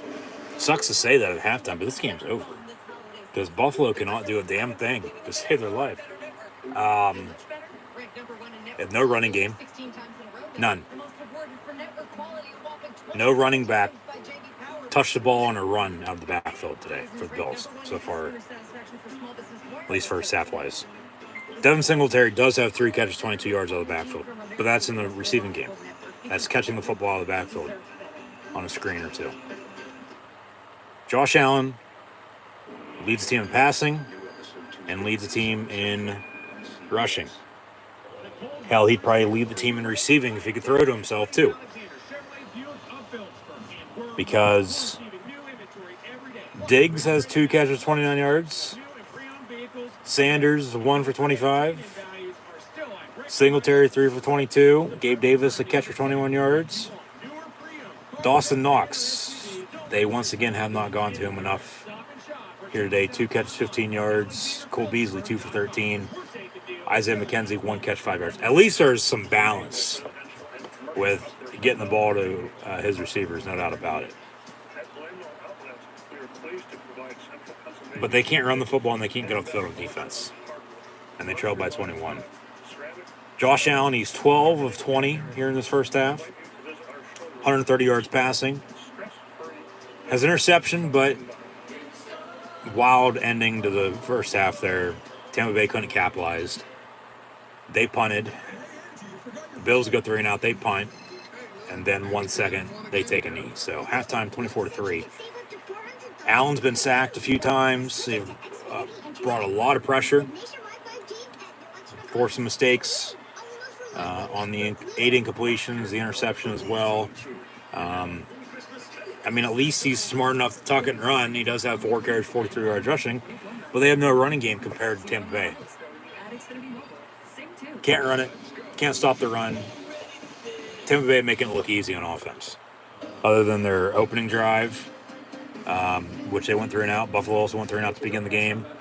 And then also, just the last 2 drives technically don't even count for the Bucs, to be honest with you. Quick 3 and out, they punt. Bills punt again, and then the kneel down. So just cancel all that out. Brady, 19 of 26 for 216 yards passing and a touchdown. He now leads the NFL all-time in career completions. Leonard Fournette, 10 carries, 72 yards rushing and a touchdown. That touchdown run was from 48 yards out. But then Tom Brady also has 6 carries for 17 yards rushing and a quarterback sneak for a touchdown. Went over Buffalo receiving. Tampa Bay, Rob Gronkowski leads the way. Or excuse me, no he doesn't. He is in second spot. Chris Godwin has 7 catches, 91 yards. Gronkowski, 4 for 48. And then Mike Evans and Leonard Fournette, at least both running backs, spring games there, able to catch the ball in the backfield. Difference, though, is running the football and not being able to stop it. Godwin, 791, Gronk, 4 for 48, has a touchdown drop as well, but good coverage. Few penalties, nothing major though. There was one defensive hold and pass interference as well, but everything else has either been a false start offsides or delay a game. So at least these officials aren't trying to control the game by any means right now, but we still have football to be played. So we'll see what gives. No, but the difference right now is in the running game. Because, like I said, you look at the running backs being able to catch the ball in the backfield. Devin Singletary, 3 catches, 22 yards. And then Fournette, 3 for 26. But Singletary doesn't have a single rush. Josh Allen leads the team in rushing once again, 4 for 43. Fournette, 10 of 72 in a score. Brady, 6 of 17 in a score as well. And then Mike Evans, 3 catches, 38 yards and a touchdown. Fournette, 3 of 26. And Tyler Johnson, 2 catches, 13 yards. So those are your first half stats and scores from this Buffalo Bill Tampa Bay Buccaneer matchup this December Sunday afternoon. Less than 2 weeks away from Christmas now. So hopefully everyone will have a Merry Christmas, Happy New Year. But now in the meantime, we're going to update some stats and scores from around the league. Preview next week as well. Recap college football from yesterday. We can get that point in time too. Okay, they update the other 3 games on right now. LA on top of the New York Giants. Broncos leading the Lions, and the 49ers lead the Bengals at the half. Shit, those other 2 games at 4 o'clock are already midway through the third quarter. So they'll be over before too long, and then both 4:30 kicks at the half, with one away team and the other home team in Tampa Bay on top. But earlier today in Week 14, actually will begin on Thursday night. That's when Week 14 began with the Steelers and Vikings. Thank you for tuning in if you did to listen to those live watch on reactions live here on YouTube. The Vikings were up 29-0. Blew lead. Pittsburgh cut it to 9. Showed by 9, 29-20. It was 36-20. They scored again. Game came down to the final play. Incomplete in the end zone. The Vikings win it 36-28. However, earlier today, with Sunday Night Football still to come, later on tonight, with the NFL's oldest rivalry of the Chicago Bears and Green Bay Packers from the frozen tundra of Lambeau Field, giving Green Bay to win that. We'll have Monday Night Football tomorrow night as well in the NFC West, with the Rams a lot like the Buffalo Bills right now, just inconsistent. The Rams will take on the Cardinals tomorrow night on Monday Night Football. But now, earlier today, in the NFL, we had, for myself, I witnessed the Browns and Cowboys both win over the Ravens and Washington football team, formerly known as the Redskins, or whatever the hell new nickname will be next year. A lot of blowouts. As mentioned, the closest margin of victory before both Cleveland and Dallas held on to win by 2 and 7 respectively was an 8-point win for the Falcons at Carolina, 29-21, as Cam Newton was once again benched. So Chris McCaffrey done for the year. The Panthers have a quarterback situation going on right now. We'll see what the future holds for that franchise. But we had Lamar Jackson go down with an injury in the first half. Could have been a whole different game if he would have stayed in. I mean, Baltimore still found a way to almost come back and win it. They recovered an onside kick, and then they can't move the ball worth a shit. Cleveland, a couple no-downs later, they win the game after a turnover on downs there. And Lamar Jackson, with his injury, I'm sure he just had the shit, but they say sprained ankle, so we'll see what the future holds for him from now to the end of the year, if he's going to miss a few games or not. But they're going to have to win with or even without him to make the playoffs, even sitting middle of the pack right now. Keep an eye on a few of these games with where they'll sit at the end of the night, because everybody's right there, 5, 6, 7, 8 wins. A few with 9, a couple potentially could have 10 wins after today, but yeah, we'll see what happens. We'll go over the standings here in a second as well.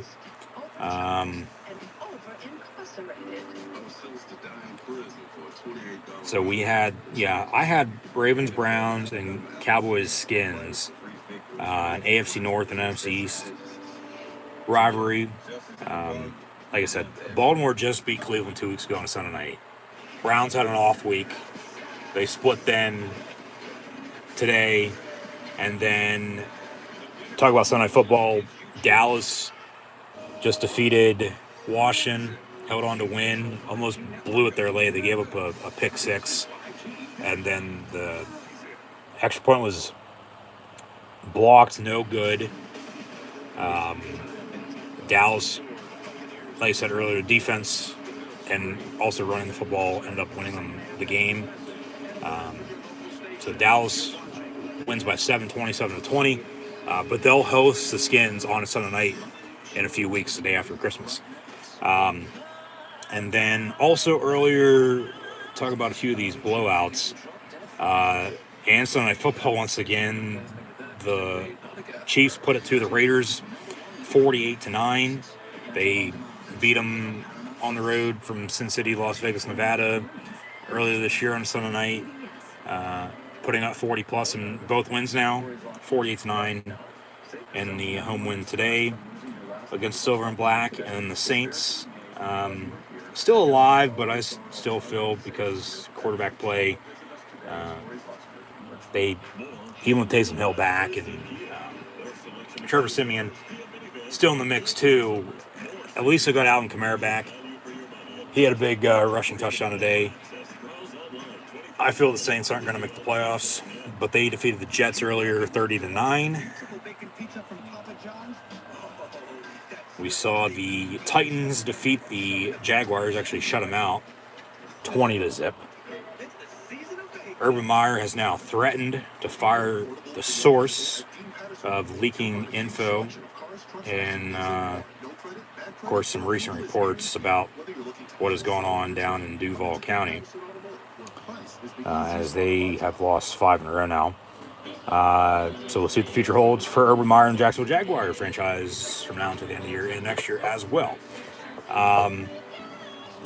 So ongoing, we have the Broncos leading the Lions 31-10 after Detroit's first win of the year last week. Found a way to win that game with no time remaining against the Vikings on a game-winning passing touchdown from Jared Goff to the receiver in St. Brown. Vikings beat the Steelers on Thursday night, but heard the news just minutes after I ended Thursday's stream that Demaryius Thomas passed away. So may he rest in peace. I guess Denver earlier on offense to begin the game, they played with only 10 players on offense out of respect to 88, who will be known as a Bronco. He played for the Patriots there late in his career as well, just a few years back. Didn't play this year along with last year with COVID, but he died Thursday at 33 years old. A lot going on for both teams, to be honest with you. I mean, the Oxford shooting with Detroit, they won last week. Demaryius Thomas dies. The Broncos on top of the Lions now, 31-10, third quarter. But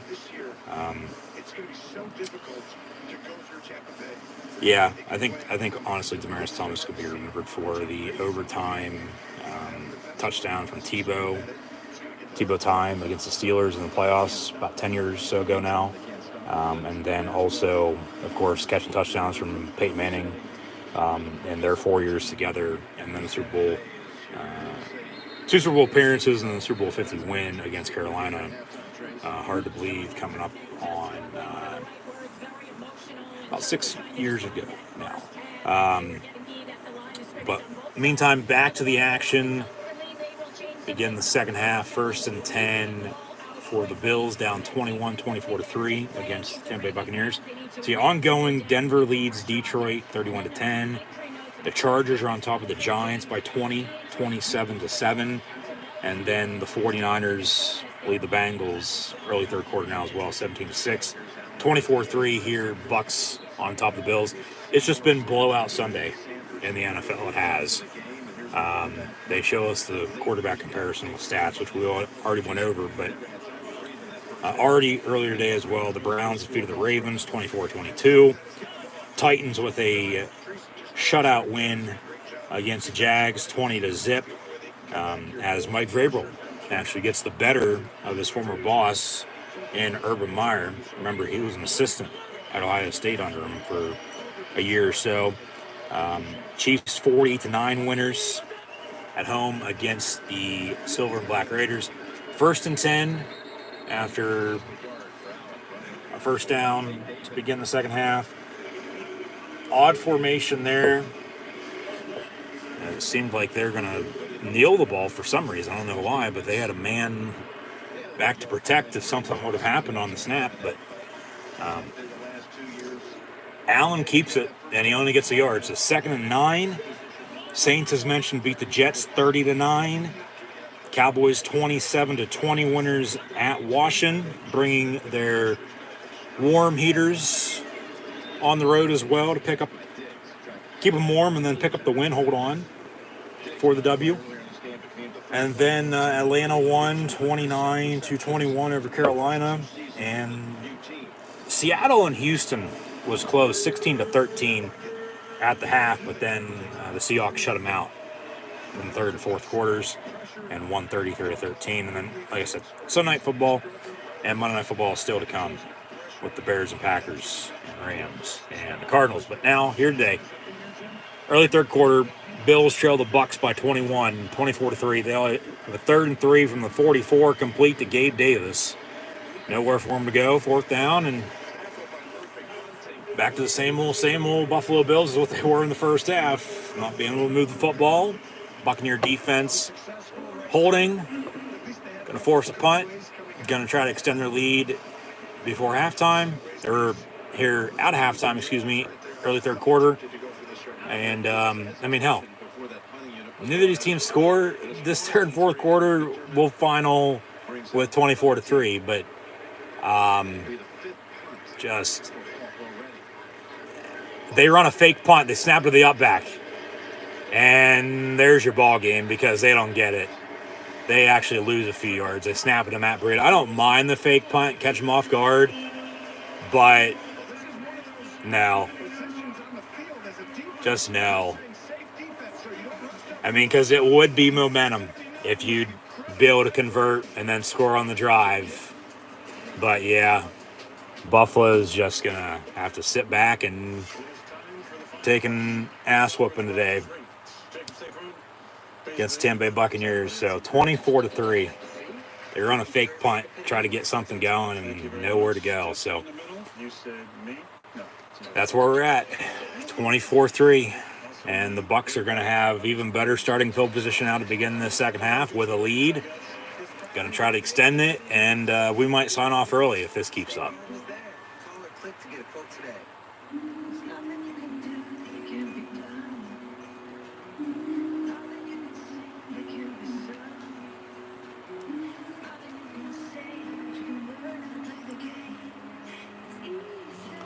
It's easy for Tampa Bay today, no doubt about it, Katy Perry. Buffalo Bills need a whole hell of a lot of love right now to get back in this game. And it starts up front. If they were able to run the football, might be a little closer, might be a different story, but at the same time, like I said earlier, probably not.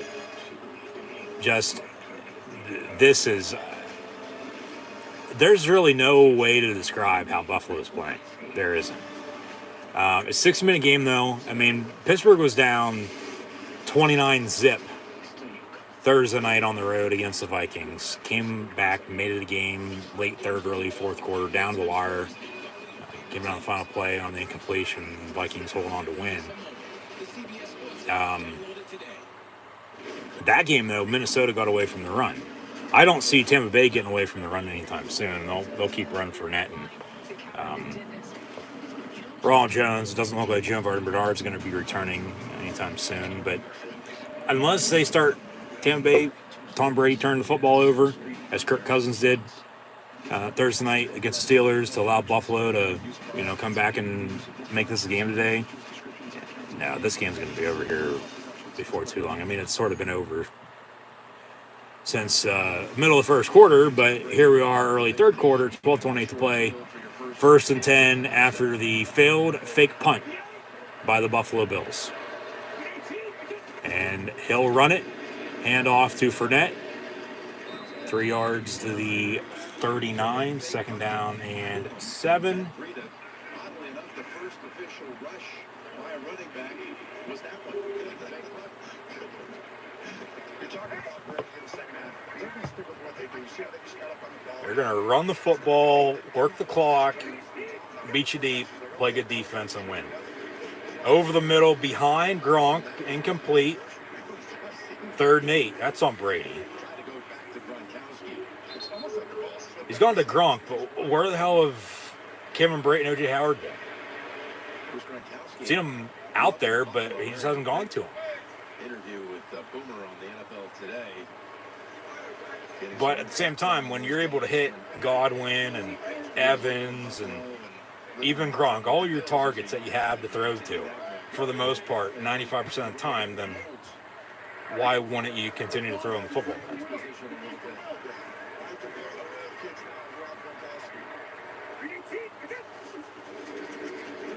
Brady goes back to his tight end. That's Cameron Brate, though, 84, not 87. And Gronk. A 4th and 2. Or actually 4th and 1. You want to go for it and really seal this now? Early third quarter? Try to draw him off sides, probably, to be honest with you. That's all they'll do, call timeout or just take the delay of the game and punt then at that point. Because, I mean, you could kick a long field goal right now. It'd be from about 51 yards or so. And they're going to run an empty set 5 wide with 2 tight ends on a 4th and 2 and a quick slant over the middle. Brady's going to bat it down, and then it almost gets picked off the deflection. Deflected line of scrimmage. Brady tried to, fly in the air to bat it down. There's a flag on the play, and then it ends up falling incomplete after all that. So, I mean, if this is against the Bill defense, they luck out 1st and 10, drive and score, this game's over. I don't see any penalty, though, but they say penalty on the play. This is just going to be Buffalo. It was actually after the pass was incomplete, personal foul on the defense, so it'll be 15 yards, 1st and 10 from Buffalo. Yeah. So change of possession because it was after the play with the foul. So 15 yards from where Tampa just had it on 4th and 2. It's going to be Bill football, 1st and 10, but they'll be back inside the 30, it looks like, from around the 20, 25-yard line, give or take a few yards, depending on where it's about the ball. Yeah, that was a crazy play. That was a crazy play. Just shoot themselves in the foot too many times. I mean, they're going to stick with it, but it gets worse. I mean, you might want to just call it, throw in the towel, and hop on a flight back to upstate Western New York. Get ready for Carolina next week, but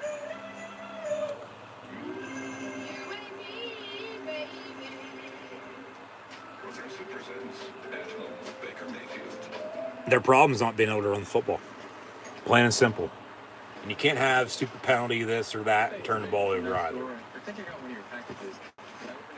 At least that penalty was after the throw, after the pass. Because if it was during the play, it'd be an automatic first down and Buccaneer football 1st and 10. You and me both. We take a commercial break. The wheels are like a bar. Bell 1st and 10. Still down 21. Alaska store is closest to the North Pole, which has folks wondering, does Santa shop at Home Depot? No comment. No comment. No comment. There's a lot of reasons. Somebody made the naughty list. These tiny games are the most popular. We don't know why. Spitzells. Come on, Bryce. Find everything you need to make the holidays yours. And maybe Santa. Santa, I'm Keith. At the Home Depot, the doers get more done. I've never seen a big guy wear flip-flops.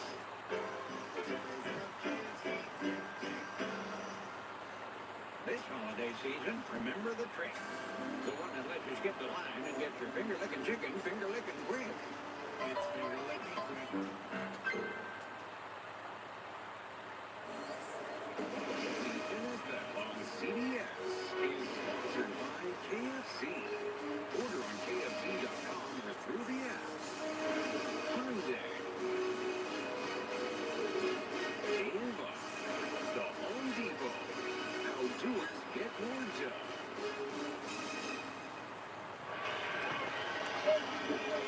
First and 10, Buffalo from the 19-yard line officially is where they spotted at. Okay. Trip, stop your screen out of the gun. They hand off to a running back for the first time today, and Devin Singletary is out to midfield for a first down. 31-yard run. See? Run the football. It works. Imagine if they'd be able to run the football like that all game to this point now. They're in this, not down 21. Jesus Christ. Why haven't you run the football until now? That's what I want to know. Works out in your favor. They mark them out at the 48, 1st and 10.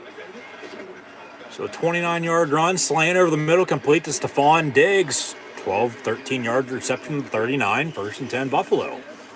See if they can circle the wagons and come back.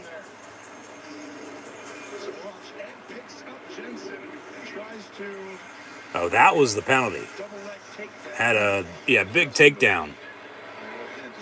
And then some pushing and shoving. They throw the foul. Throw the flag for the foul. And then they don't care. 2 big plays into Buccaneer territory. They run a screen and Allen throws it in the ground incomplete. 2nd and 10. 10-10 to play in the 3rd quarter. This is starting to make me think they're having a chance. That's a screen, and it's a good job throwing it in the dirt because Tampa was just prepared for it, and one guy wasn't fooled. But they're trying to get the ball up quick now. They ran the ball against the pressure like that. Where's your deep shot at? Exactly. Where's your deep shot, Josh Allen? Go back to your tight end and Dawson Knox. He almost gets him to jump offside.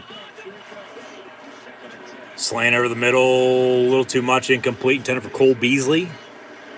3rd and 10 for the Bills. Got to score points. I mean, you think about this drive, maybe once more by the end of the quarter, and then maybe, definitely 2, maybe 3 in the 4th, depending on clock management. I mean, it's doable if they want to come back. Maybe a turnover or 2, run or special teams a little as well. We'll see. Josh Allen complete to Cole Beasley on 3rd and 10. He's going to brought down right there. First down marker. Doesn't look like he's going to have enough, though. They'll mark him a half yard short, 4th and inches.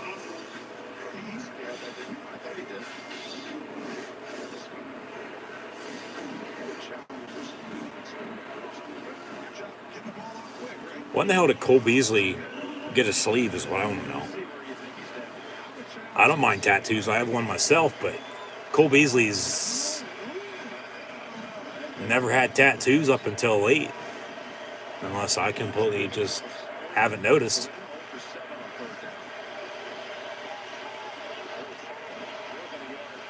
No COVID shot, but he is getting a tattoo. Well, I don't have much room to talk because same goes for me, but I'll digress. 1st and 10.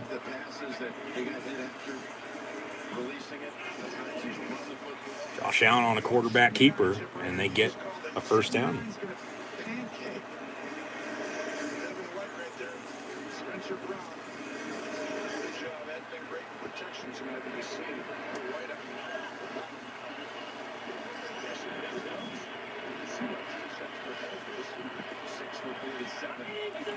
From the 27, they run a tight end screen, and Knox is going to be brought down to the backfield. Second down and long.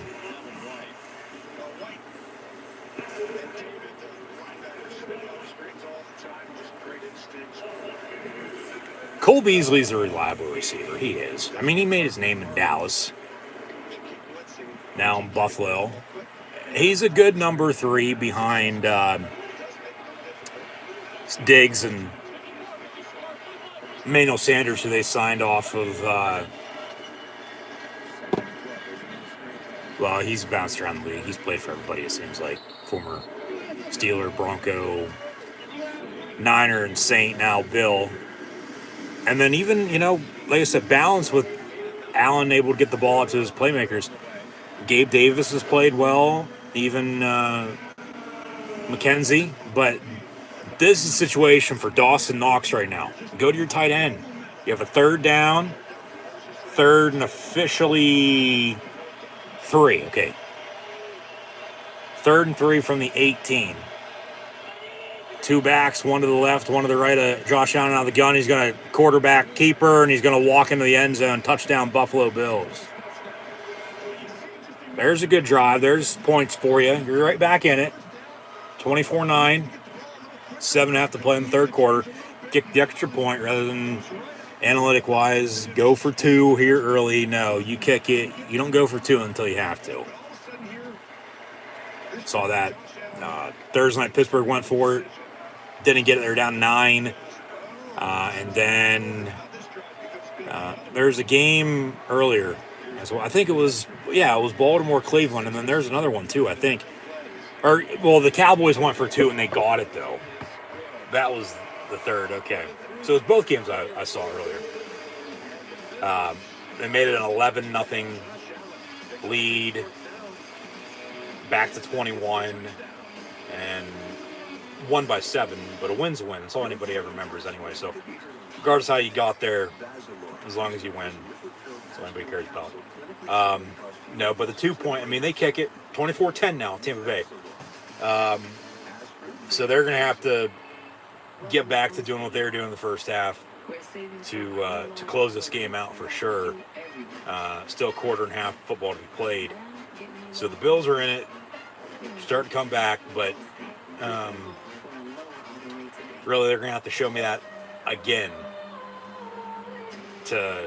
okay, they can drive, they can score, they can, if need be, probably drive and tie the game up then if they hold on defense. But then keep in mind, turnovers. Allen threw the interception, but they couldn't capitalize. Turnovers. They're going to continue to bring pressure. I feel Allen's, just as he did last week, he's going to cost Buffalo this game, whether they're in it or not. More so than not, now that they're back in it,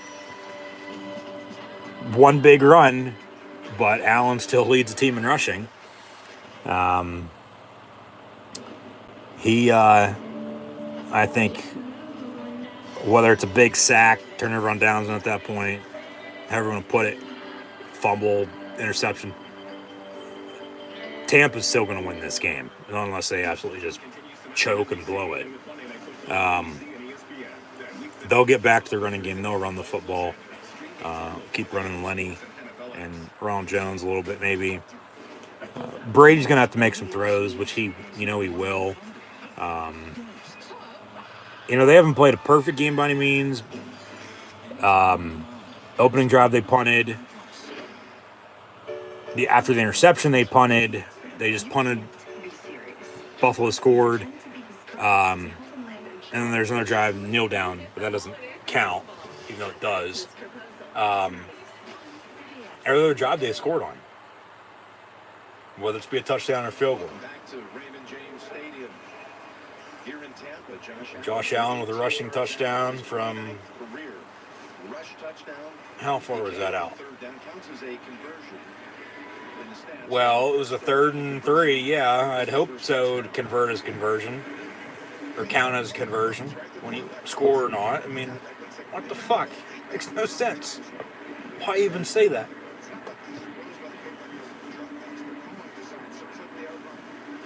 So Buffalo on the kickoff. Touchback on the kick. 1st and 10 from 25 for the Tampa Bay offense. 24-10. They lead. But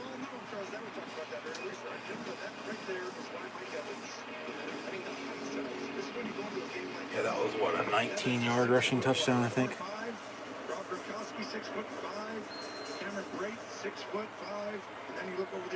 And then Allen, as he's 19 of 29 for 190 yards passing and interception, has 7 carries, 66 yards rushing and a touchdown. And Ronald Jones for 9 yards. Buffalo going to try to keep up with him now, running the football. It'll be 2nd and 1.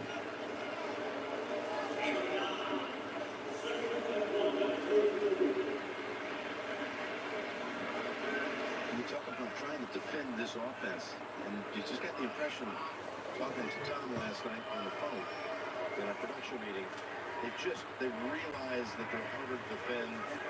Red zone plays, 3rd down plays, early up. The system's insane. 2nd and 1, another handoff, but nowhere for Ronald Jones to go, even though they signal 1st down.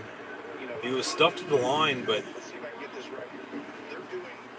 well, that had to have been less than 2nd and 1 to go then at that point. Basically just moving the football an inch, give him the 1st down, whether he got the 1st down or not. They signal 1st down. Handoff, and definitely nowhere for him to go on that. He loses 2 yards in the backfield. Be 2nd down and 12.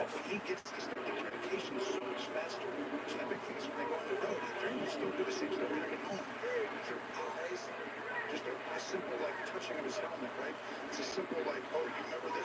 So once you go through it enough times, everyone's seen the field. You go to the next level, the next level, the next level. So they're not just stuck with the play they called in. He's always getting to the right play, which is the right links. And that's where it comes. That's the great thing that changes it. 2nd and 12, back to the 33. Godwin in motion. They jump off sides. They're going to blow it dead rather than a Brady free play to go deep. It'll be 2nd and 7 now, following the offside.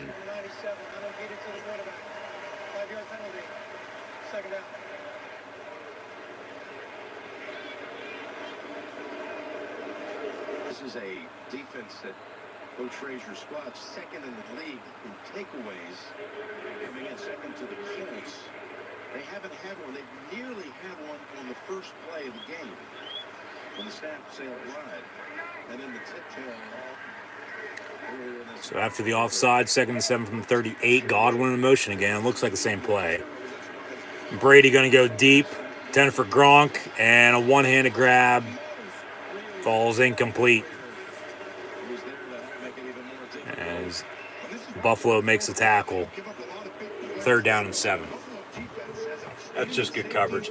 I mean, it's right there for Gronk. He lays out for it, almost David Tyree's it, and then it falls incomplete as he hit the ground. Thank you, Jim Nance. I swear to God, I'm fucking bugged. Just fucking said that. 3rd and 7.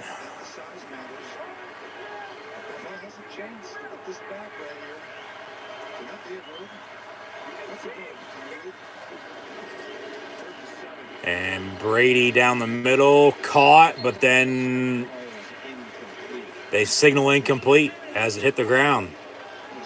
4th down, and Buffalo right back down 14. They have the Bucs right where they want them at. A couple 3-and-outs by Tampa Bay here early 3rd quarter. I still think he might have been able They'll punt again. It might be a tale of two halves. They can get back in this. Bucks on to punt. Going to bounce and then be downed at the 22.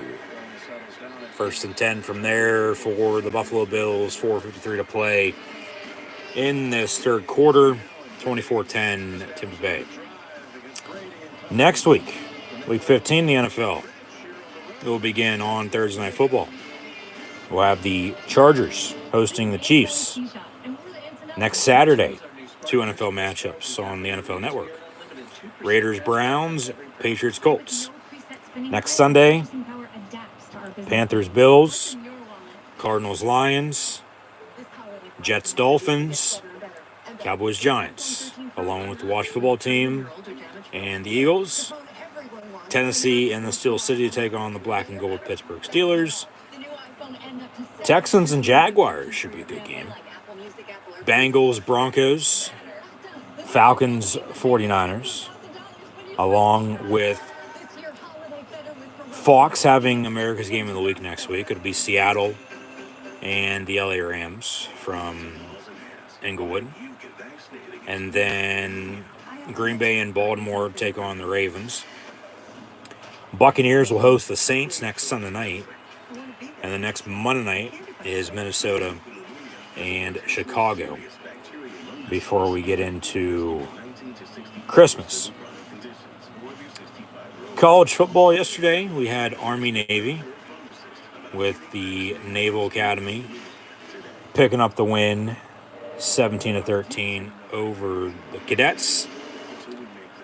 Bryce Young won the Heisman Trophy last night as well. And the FCS playoffs continued with quarterfinals over the weekend, with James Madison defeating Montana on Friday night, 28-6. Yesterday, North Dakota State defeated East Tennessee State 27-3. South Dakota State over Villanova 35-21. And Montana State beat Sam Houston 42-19. Semis next weekend with the national championship game on Saturday, January the 8th. But we'll have the Division I FBS level college football bowl games begin on Friday. Be sure to go check out my bowl game preview. Once again, live right here on the YouTube channel. And thank you once again for tuning in and listening. Be sure to like, follow, and subscribe on social media. Links in the description below. Back to it. 1st and 10 from 23. Handoff. And Matt Breida for about 4 yards. So just as Buffalo last week losing at home on a Monday night against the Patriots, forcing with the weather, of course, New England not throwing, Buffalo on the road today not running the football. They have a total by running back now of 4 carries. But Josh Allen, I mean, as a team, they do have more rushing yards than Tampa Bay does because Allen has 8 for 71 in the score. And now they're starting to run the football. I mean, maybe this was their game plan from the start. Get down in the hole, which you never want to be in. No running game. Finally start to stop them on defense. And then get your running game into it. Just keep it simple and find a way to get back in the game. All right, but pump fake as Allen tucks it and runs to the 42 for about 4. 2nd and 5. Yeah, pump fake bit. They jump and he just decides to run. So just imagine if they were able to run the football in the first half and not be down as much as they are. I mean, this game's closer than the 14 it is right now as we near the end of the third quarter. 2nd and 5 from the 43. Allen gonna pump fake again. It's deflected and then almost picked off. Intended for Matt Breida on the screen out of the backfield. 3rd down 5.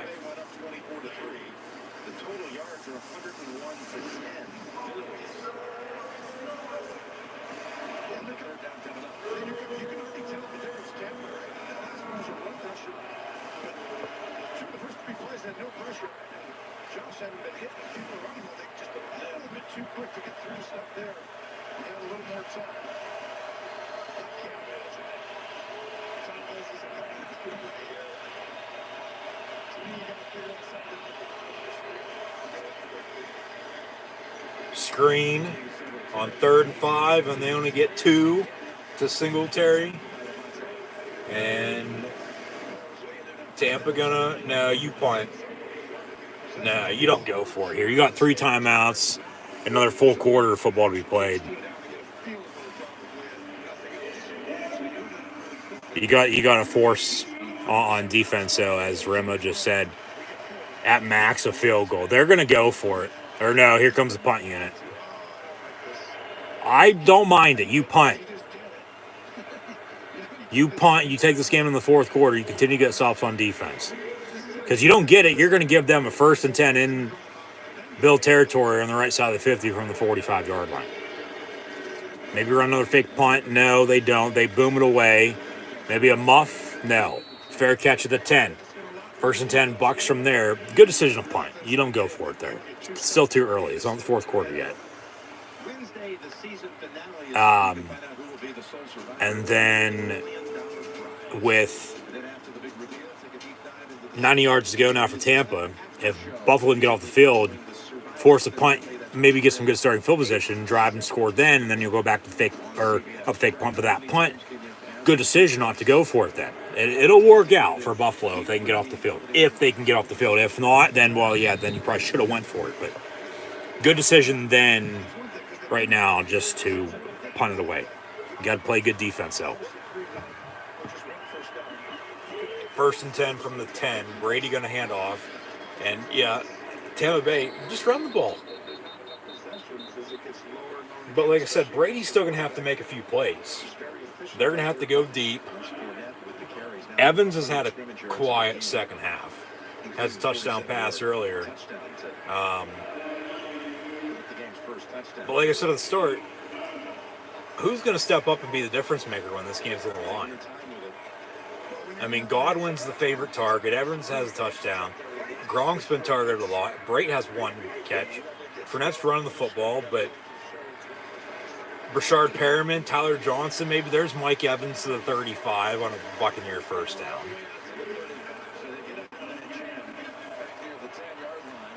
Now you got to work the clock. You probably snap it twice before the end of the quarter, 2 more times, and then that's it. And then 3rd down or 1st down for the most part, probably to begin the 4th quarter. Just continue to work the clock, score. You go up 21 again, early 4th. Back to trading points is all Buffalo would be doing at that point. So handoff, nowhere to go.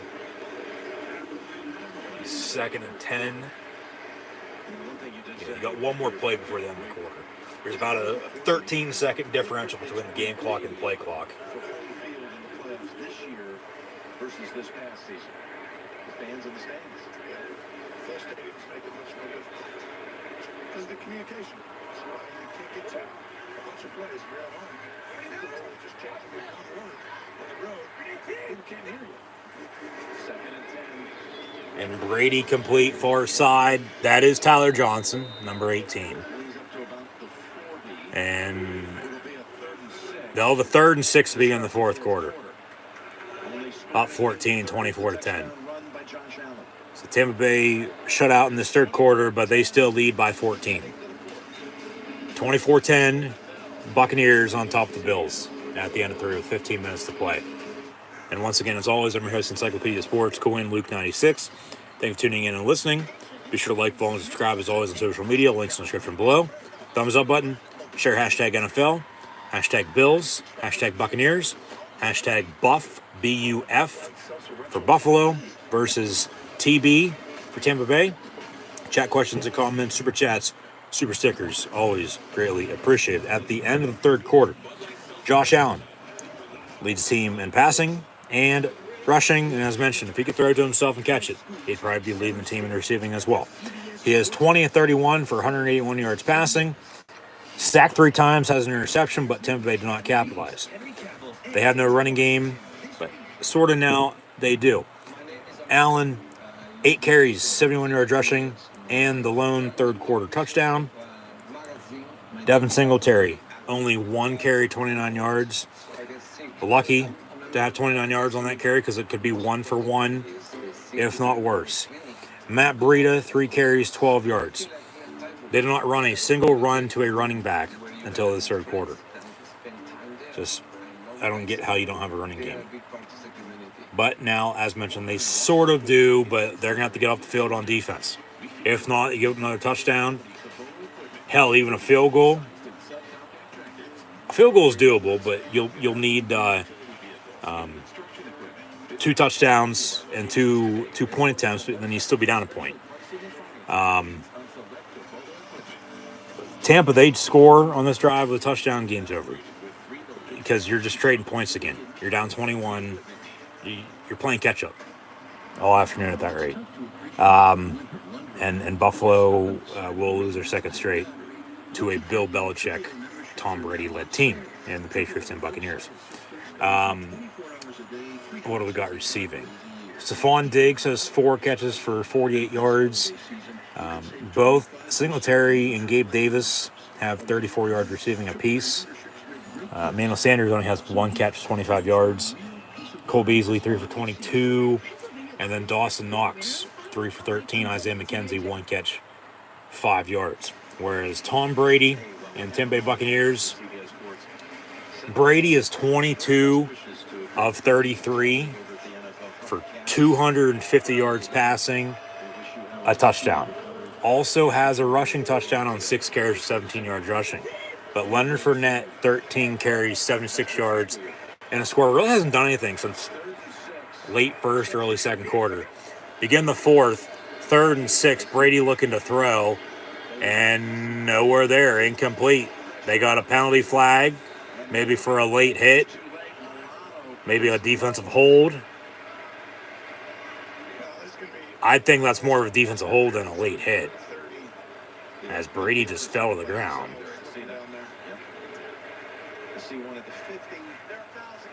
Fouls against both teams, so they're going to offset. They'll replay the down. It'll be 3rd and 6. Offset, replay down, 3rd and 6. Yeah, okay, so that play never happened. Back to the running game, though.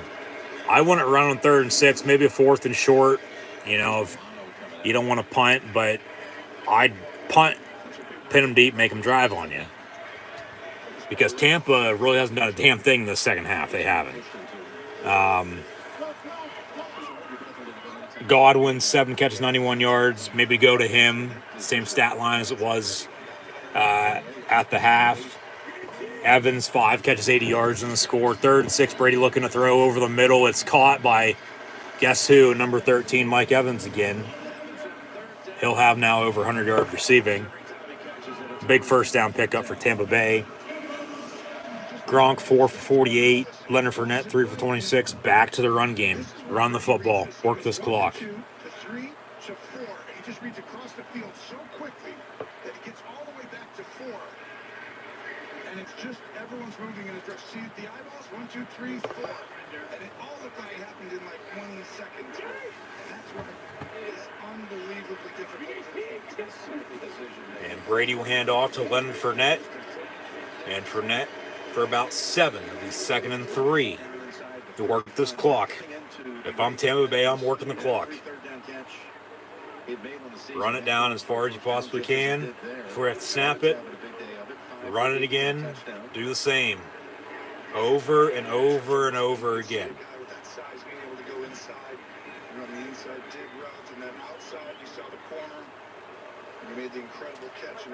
Second and 3. Ball at the 35-yard line officially. Under center is Tom Brady. Play clock winding down. Alert, alert. He'll hand off again to Fournette. And Leonard Fournette's going to hit the hole, and he's off to the races near side. Inside the red zone, they'll have a big 1st and 10. So 21-yard run out of the 14. So they say 1st and 10, Bucks. Clock's going to continue to roll. They'll all starts up front and get able to block to run, and they've done a better job at that today than Buffalo has.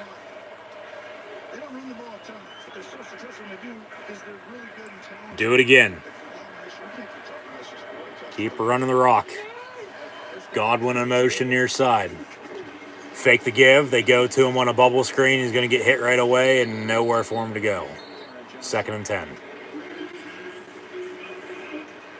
That'll shove him back a yard or two.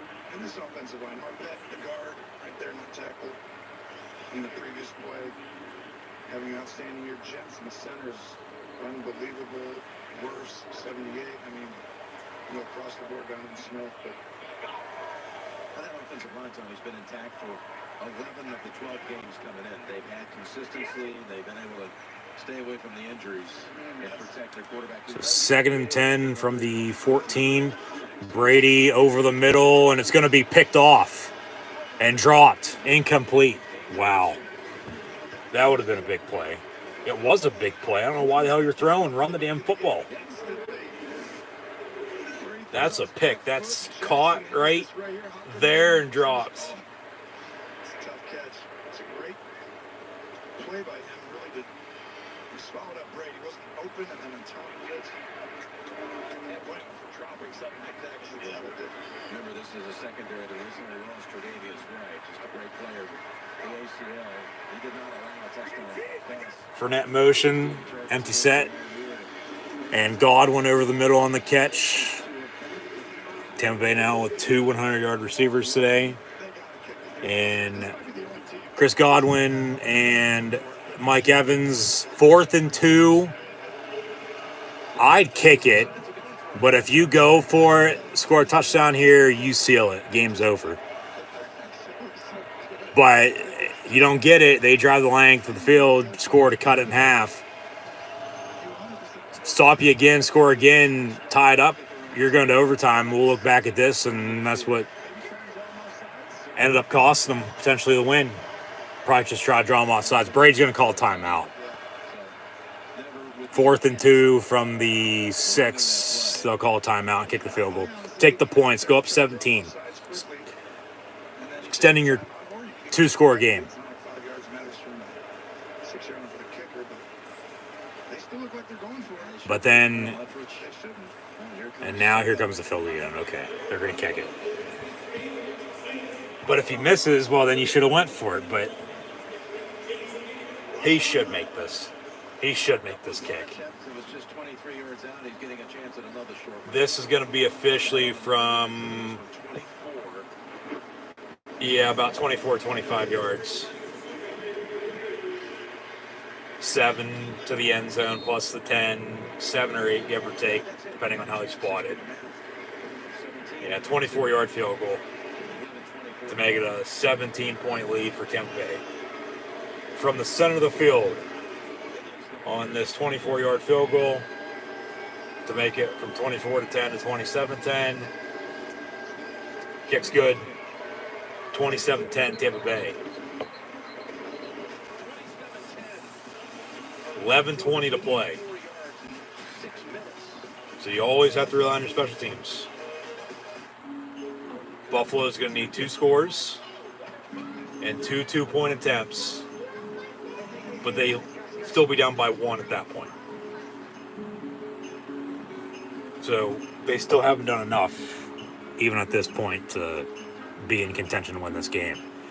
This game's been over. I feel like, those are the first Buccaneer points since first half, but this game's been over since early first quarter, midway through, towards tail end there, right before the second began, because they were just putting on.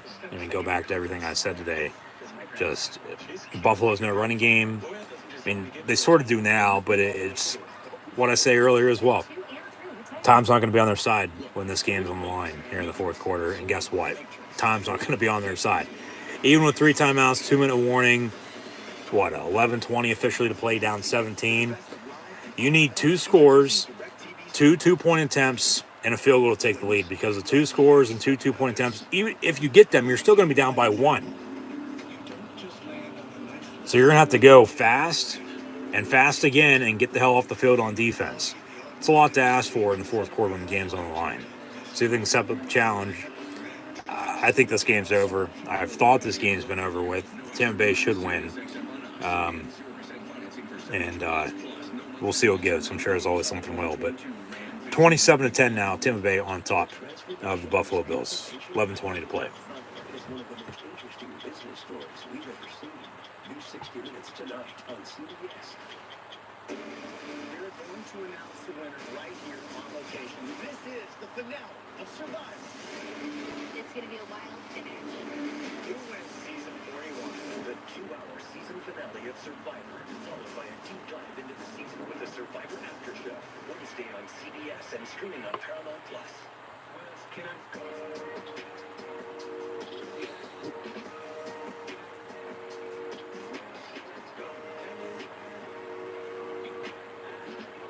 to NFLshop.com for a special offer. Wes Stevenson will get a chance to turn on the afterburners. He had 3 kick returns for touchdowns in college at Houston. 22 touchdowns. This is for the second time this year. He's had a lingering foot injury after being drafted back in the spring in the 6th round.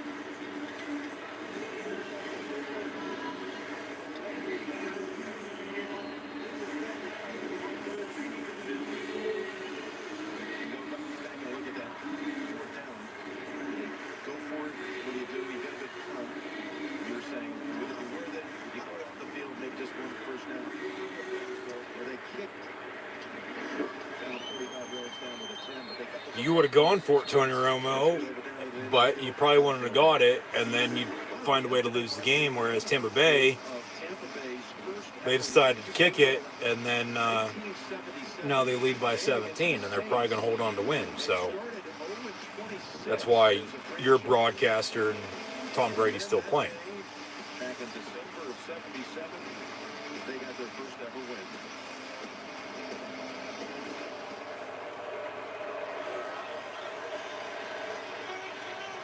So now 1st and 10 for the Bills from the 25-yard line. Down by 17. Allen getting pressured. Gets it off to Dawson Knox.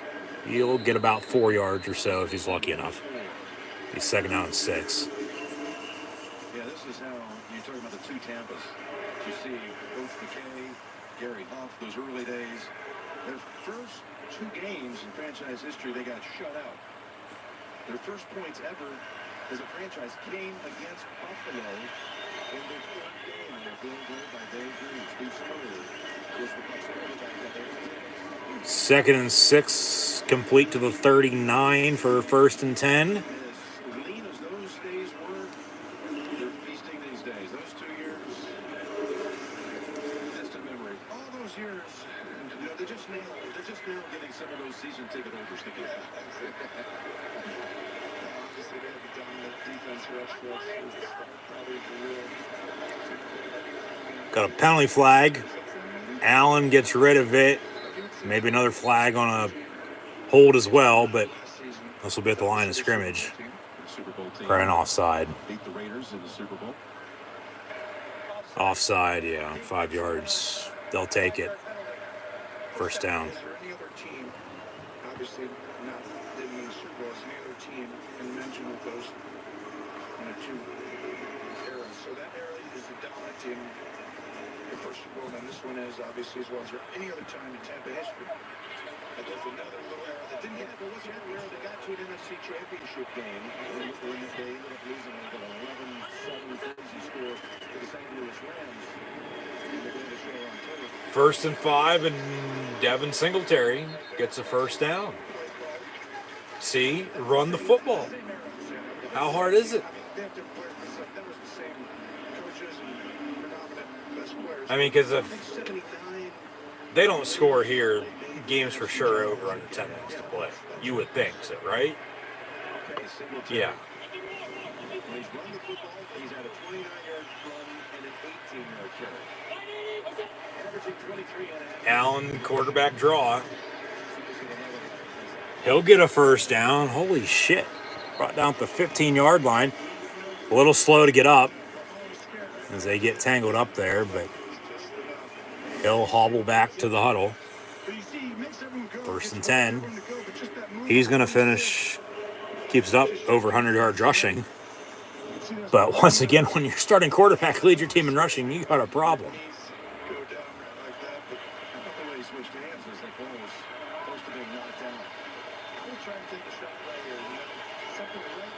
So from the 15, 1st and 10.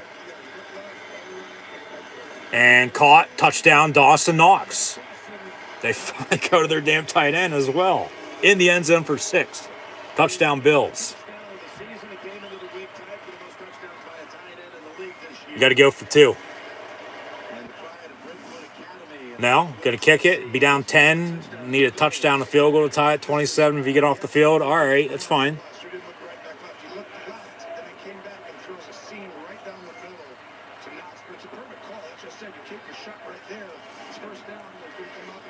So Bass, Tyler Bass, from 33 yards out on the extra point, kicks up and not wide right, but good.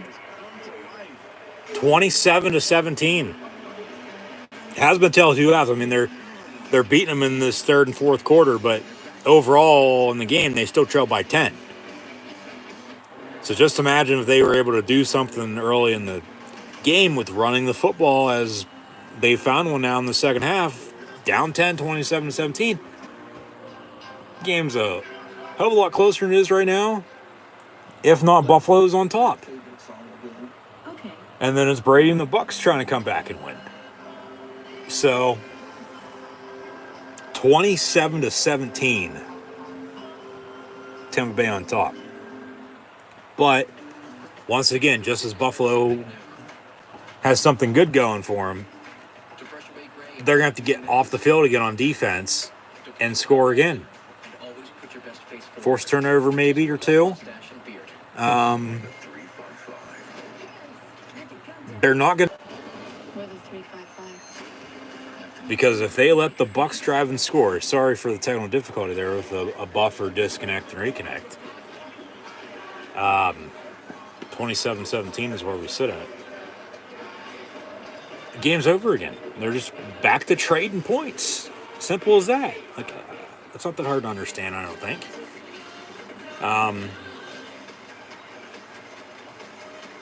So yeah, that's where we're at. And yeah, sorry for a technical difficulty there. I wasn't expecting that. Disconnect, reconnect, but it is what it is. Technology, but also sucks when it needs to be good. And it's been fine all afternoon. It gave me some fits last Monday night. That's why that stream was in 2 different parts. Thursday was good. Be sure to check out the College Football Bowl video as well. Today's been good. I mean, it'll only be a few second differential now with the final timing of this stream, but we're still live, so that's all that matters. Be sure to like, follow, and subscribe. Some of the old flashbacks from the 11 prior meetings, seeing some of the old names of the past, like Doug Flutie. Tampa Bay won 7 for the first 11 matchups, and they're taping up the Josh Allen ankle. They got injured on that stretch. Okay, so Josh Allen's getting his ankle taped up. Yeah, he was sort of a little slow to get up after that big run. One play before the touchdown pass. All the way back to the huddle. Special teams kickoff return for Tampa Bay out to around the 40-yard line. Might be coming back, though, because of a penalty. Maybe a legal block in the back or a hold of 1st and 10 regardless. Holding 10 yards from the end of the run. 1st and 10.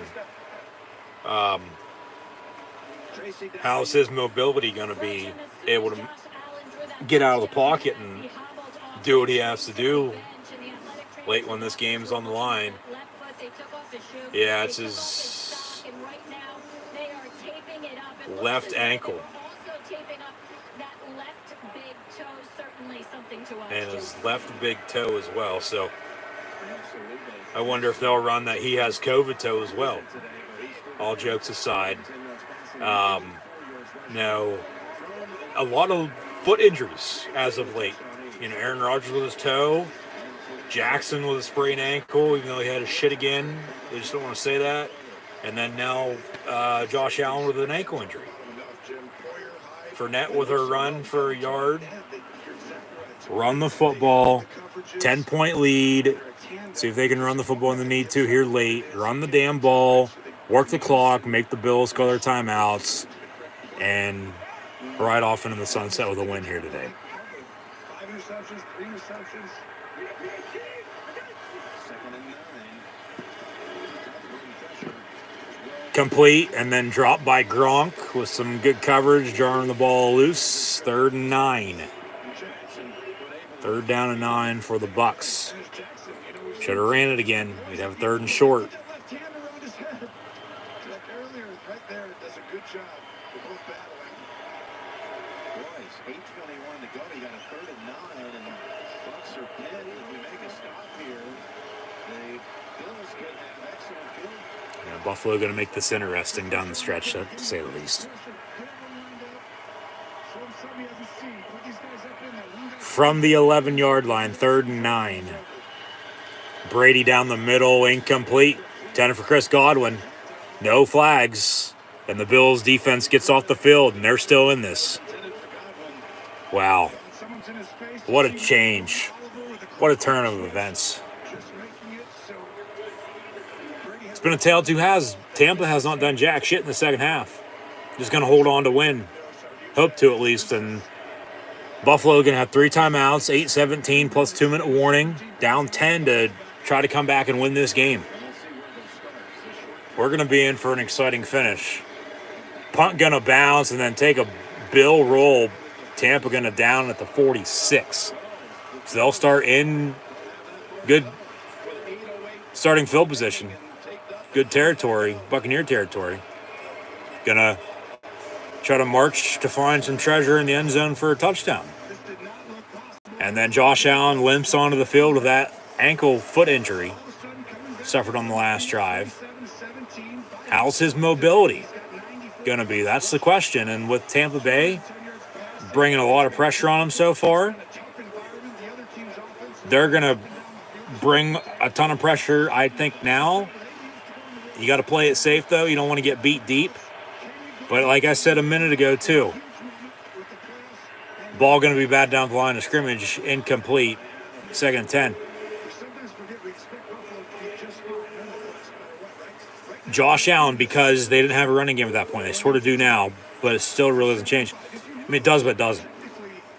He's either going to find a way to lead his team from behind, and they're going to win this game, or as I think, Josh Allen's going to cost Buffalo the win today, and Tampa Bay is going to end up winning. Whether it be a turnover on downs or a turnover, whether it be an interception or fumble, more so than INT, Josh Allen, he'll do something stupid, and it's going to cost him.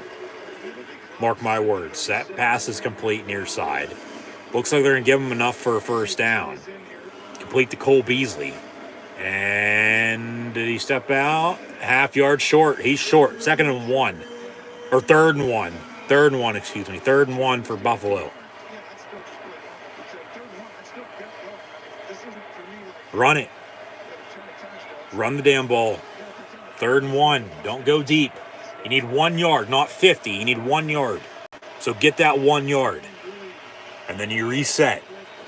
They will run it, and they'll get the first down. Devin Singletary for a 3-yard run up the middle. 1st and 10 Bills. Let's keep it simple.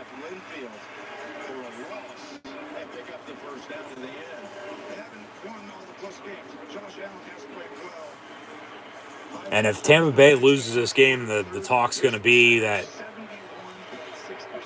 they can't finish. They just can't hold on to win games even with a lead at halftime. You got to do something in the second half. A 60-minute game, for God's sakes. 6:50 to play, 1st and 10. Allen going to keep it, and he's going to be brought down. No gain on the play, 2nd and 10. That'll count as a rush, but nowhere for him to go. He's limping a little bit more. It's his left foot. It's his plant foot. Yeah, that's designed. So 2nd and 10, trips top of your screen. Right to left for Buffalo in this fourth quarter. Slant over the middle, caught by Beasley down at the 21. Right on the outside of the red zone. 1st and 10, Buffalo. Down by 10 with 6:16 to play. As mentioned, what a turn of events. You got to give credit where credit's due. Buffalo not going away easy. Market of the 23. Still 1st and 10, though. Buffalo going to try to get him to jump. Nope. Omaha. There's no run. He's going to throw. And complete to Stephon Diggs for 15 yards. 1st and 10, Buffalo Bills inside the red zone. They'll have a goal to go, it looks like. Right at the 10-yard line. 1st and 10. 1st and goal. They say 1st and 10 at the 11, 10 and a half, 11-yard line. 11. 1st and 10 from the 11. So they got 8 shots to punch it in here, 5:25 to play. Down by 10. Josh Allen once again looking to throw. Down the middle, it's caught. And Singletary going to be brought down after only a pickup of 3. Late penalty flag, got a 2nd down and 7 pending the foul. Personal foul, roughing the passer. Bruce Arians is going to go nuts over that. That's absolute bullshit. There was no fucking foul on that. He's quiet as a mouse, though, not saying a damn word.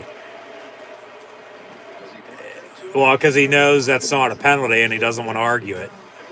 He doesn't want to turn into Steve Adazio and get ejected and then lose his job. But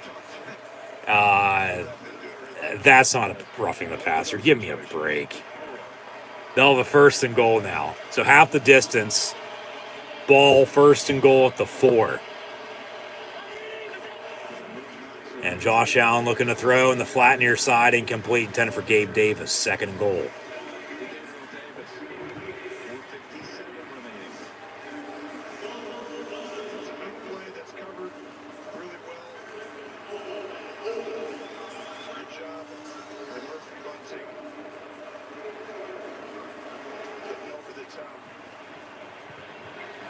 Why don't you go to Manuel Sanders? Just 1 catch for 25 yards. Manuel Sanders. You've hit Beasley on this drive. Dawson Knox had the touchdown. You just went to Diggs and Davis. Why don't you go to Sanders? And they go to Gabe Davis in the end zone. It's caught. Touchdown Buffalo. And now they're only down by 4. They'll kick the extra point. 4:53 to play. Still a whole hell of a lot of time to play. This is eternity. Tampa Bay with 2 timeouts and 2-minute warning.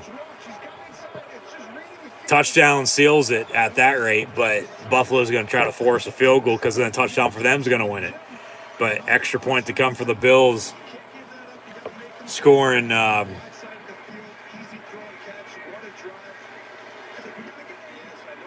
21 of these 24 points in this second half.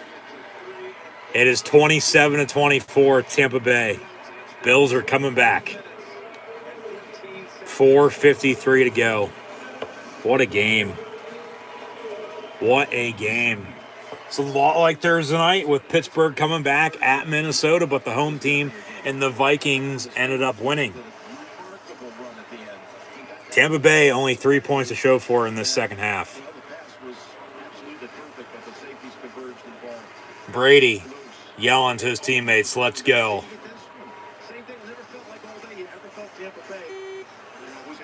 And I don't know what the hell that was, CBS, but okay. But coming down to the wire we go.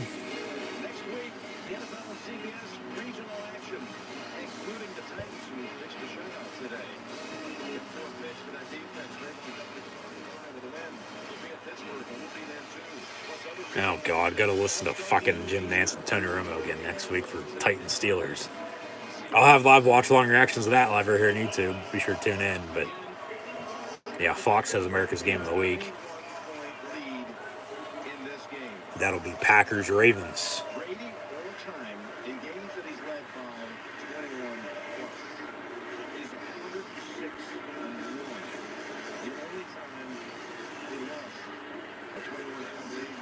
was in 2011 against Buffalo. You're saying there's a chance. The only time Brady's blown a 21-point lead in his career. 2011 against guess who? Team he's playing today in Buffalo. He's 32-3 all time against the Bills, and one of the 3 losses was in a 21-point blown lead. They're getting beat in the second half, 21-3, after leading 24-3 at the half. It's 27-24 Tampa Bay, 1st and 10 with the ball at the 25-yard line with 4:53 to play. Empty set, 5 wide. Brady looking to throw. Caught at the 30-yard line by Cameron Brate for 5 yards. 2nd down and medium, 2nd and 5. And we're going to get an update. What do we got? Cincinnati with unanswered points coming back. They tie it at 20 with a minute to play. That game's going to go to overtime. Wow.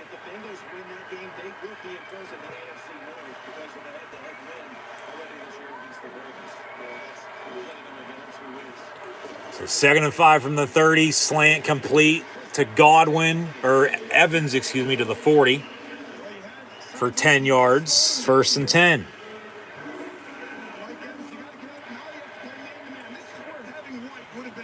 And we'll pull up NFL Red Zone via a link and see this finish with the 49ers and Bengals. Both games coming down to the wire.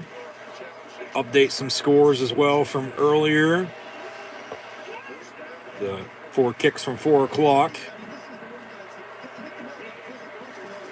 With the Broncos defeating the Lions and Chargers winning over the Giants 38-10 and 37-21 respectively. We have 27-24 Tampa on top of Buffalo with 3.5 to play. 2nd and 6, they call timeout. Buffalo did call a timeout. So both teams will have 2 remaining. Bills Mafia coming back. Never say die. I counted them out for the most part all day because of no running game, but they found it in the second half. And holding Brady and the Bucs to next to nothing as well. You got to give credit where credit's due. We got 20-20, 37 seconds to play with the Niners and Bengals. 49er football, 2nd and 10 from the 35. 2nd and 6 from the 45 for the Bucs. Brady going to fake the give, actually, to Fournette. Roll out near side, deep. Incomplete, overthrown, intended for Chris Godwin. 3rd down and 6. They've been a totally different team this second half.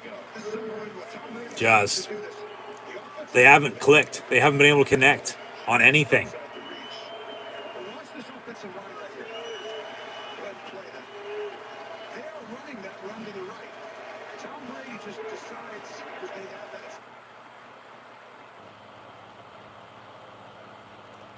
How the hell was I not on live TV? Okay, so Brady just threw. It was caught, and then a flag. And they'll have a 3rd and 6. I was wondering why the red zone, now that I turned it on, was a play ahead of me, even with Robbie Gould starting to warm up on the 49ers sideline to win the 49ers the game. Brady going to go down the sack. Wow. Wow. Just wow. This Bills team... Defense. Fun in the running game late. Scoring on drive after drive. And Brady goes down on a crucial sack. They'll have to punt now from the 35-yard line on a 4th and long. They call a timeout, stop the clock with 3:11. Austin 3:16 to play. They add a few seconds back on the clock. They'll have 1 timeout, down 3. Touchdown will win it. Field goal ties, touchdown wins it, though, with the 2-minute warning to come. So basically, they'll have 2 timeouts, and Tampa will have 3 with their 2 plus the 2-minute warning.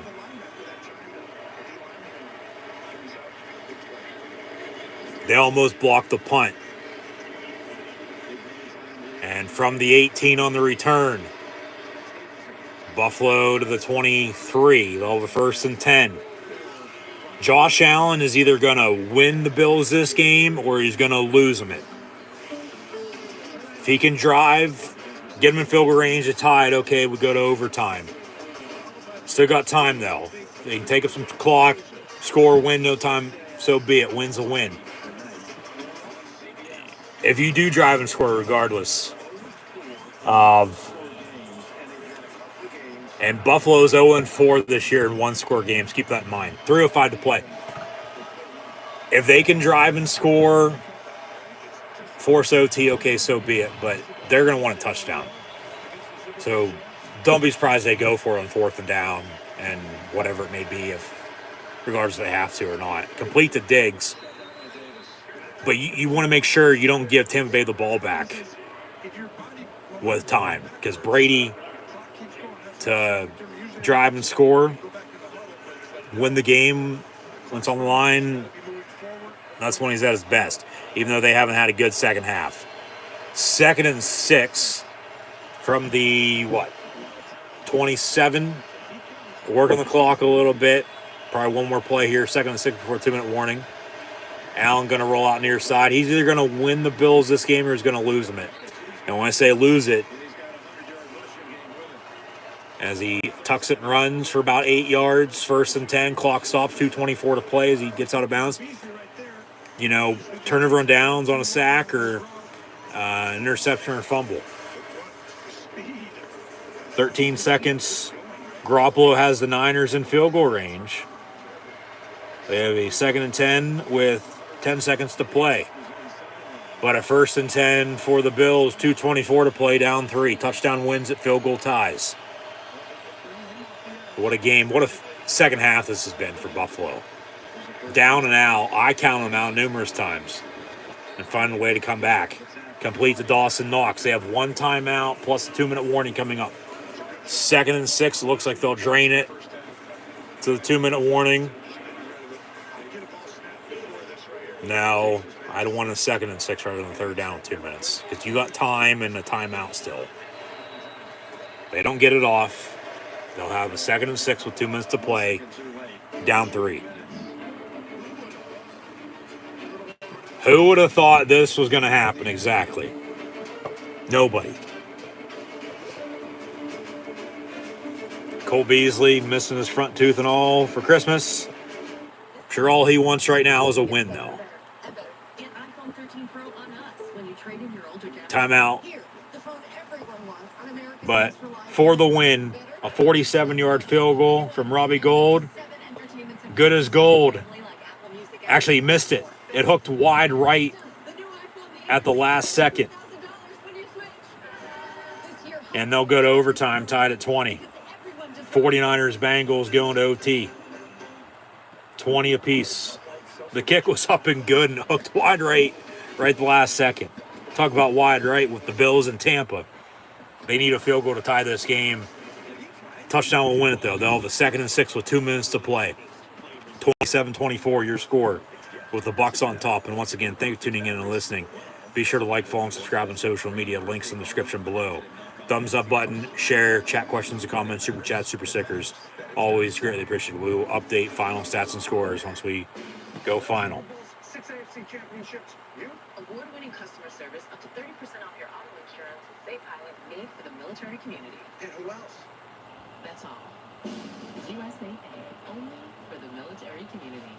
Don't settle for products that give you a sort of light smile. Try Crest Whitening Emulsion for 100% whiter teeth. Its highly active peroxide droplets swipe on in seconds. Better, faster, 100% whiter teeth. Shop CrestWhiteSmile.com. Miles, yeah, of course. I'm looking at it right now. Hey, look, listen, I gotta go. All right, look, I'll see you tonight.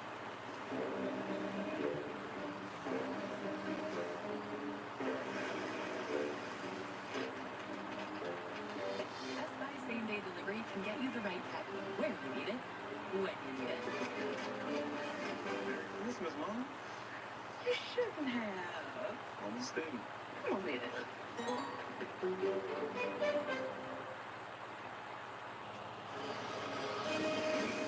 2 minutes to go. 27-24 Buccaneers. Bill football, though. Touchdown wins it, field goal ties. We're going to overtime with the Niners and Bengals tied at 20 as well. 2 games coming down to the wire. And what a finish this would be if they get in field goal range, kick it, and it's wide right again in Tampa. 2nd and 6, Josh Allen. 2 minutes to play, rolling out. Downfield, incomplete. Nobody there. 3rd down, 3rd and 6, 1:55 to play. They have 1 timeout remaining.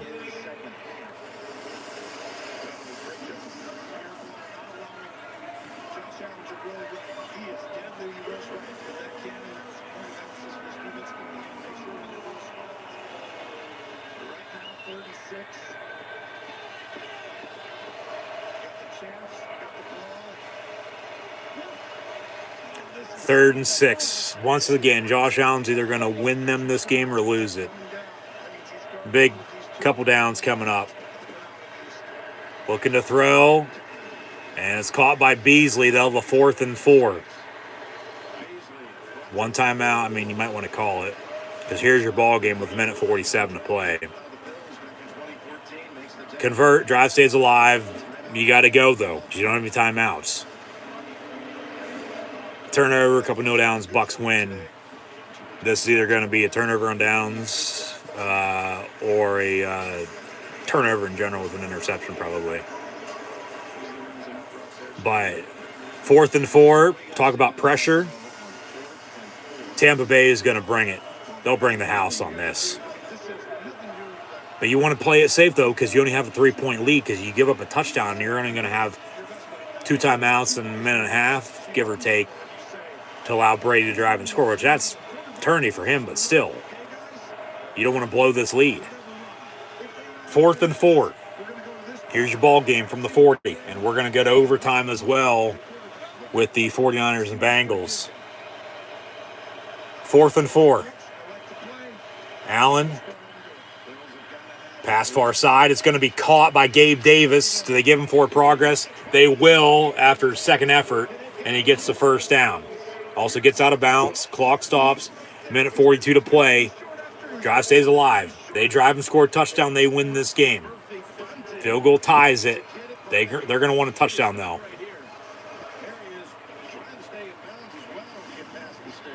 And potentially with that touchdown, you're going to make sure you don't give Tampa Bay any time to do anything.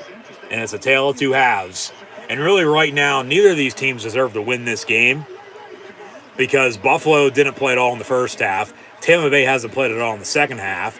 But the Bills early still didn't do enough to, really in the end, give them a chance to win this game.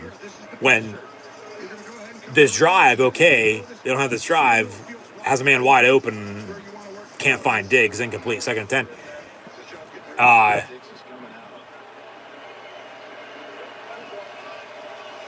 Just not doing enough early, even though with this drive, having a chance. Okay, you have a chance, but then Tampa Bay, you can't hold on to win like this because you haven't done a damn thing in the second half. Allen over the middle, caught by Cole Beasley, and he's going to be brought down to 39. 1:30 and counting. Got to go if you're Buffalo. Got to go. You have no timeouts. You got to use the sidelines now. Don't spike it. You got time. You got a 1st and 10 from the 40. And Tyler Bass is going to start to warm up. But yeah, like I said, neither team really deserving to win this game. But Buffalo might end up winning it. Dump off, complete to Beasley. He's going to brought down after a yard or so. You got to go. Because Buffalo didn't do a damn thing in the first half. Coming back in the second. Tampa owned the game until Buffalo started to come back, but they haven't done a damn thing lately. So Bucs are going to call timeout. Try to stop this trend. Stall the drive a little bit. Be 2nd down and 9 officially for the Bills with 1:04 to play, down 3. And then Sunday Night Football to kick off in about 40 minutes or so. We're in overtime with the Niners and Bengals as well, tied at 20. Cincinnati with the football. They score, they win. Field goal, 49ers will have a chance. But from blowout Sunday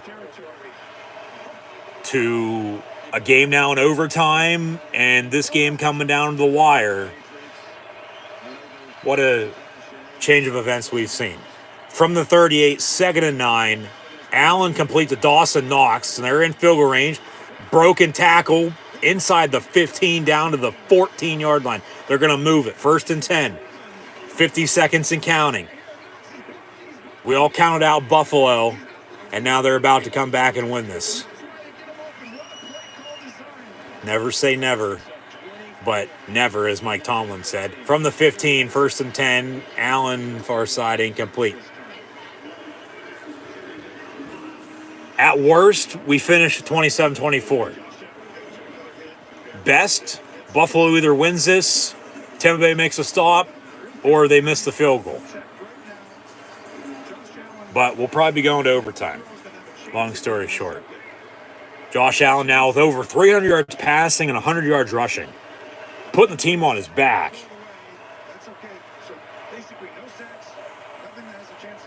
And it's been a tale of two halves. It has.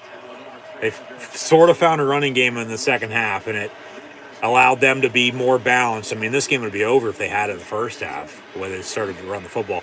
Allen, 2nd and 10, going to get pushed out of bounds and then dives for the end zone. No signal. It won't be a touchdown. He'll be marked short. Be 3rd down. 9-yard pickup. Officially out of bounds around the 6. 3rd and 2. Okay, 28 seconds to play. 3rd and 2. Buffalo going to go for the win, of course, one of these next two plays. But they got about 6 shots to punch it in with no timeouts but 28 seconds. Still, you got to go. 3rd and 2. Allen back shoulder near side, incomplete, intended for Diggs, no penalty, and that's a pass interference. There's no foul on that. I don't know why there wasn't one thrown, but there's not. 4th and 2, now you got to kick it.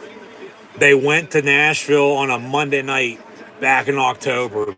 Big 4th down, decided not to kick it when they had the chance to force overtime. They lost the game.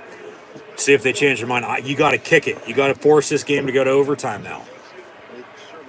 And they will. But back in Tampa, Buffalo with a wide right situation potentially. Chip shot from 25 yards out to tie the game, but then Brady's going to have one timeout in about 20 seconds to try to drive. Kicks up and good. We're tied at 27 with 22 seconds to play. 27-27, 22 seconds to play. Tampa can get the ball back with one timeout. So they give them 22 seconds. With one timeout plus the sidelines, getting field goal range for suck up to win the game. Tampa Bay, well, they did that week 1 against Dallas. So 22 seconds of timeout, that's a ton of time for Tom Brady. But we'll probably be going to overtime. So 2 late overtime games here today.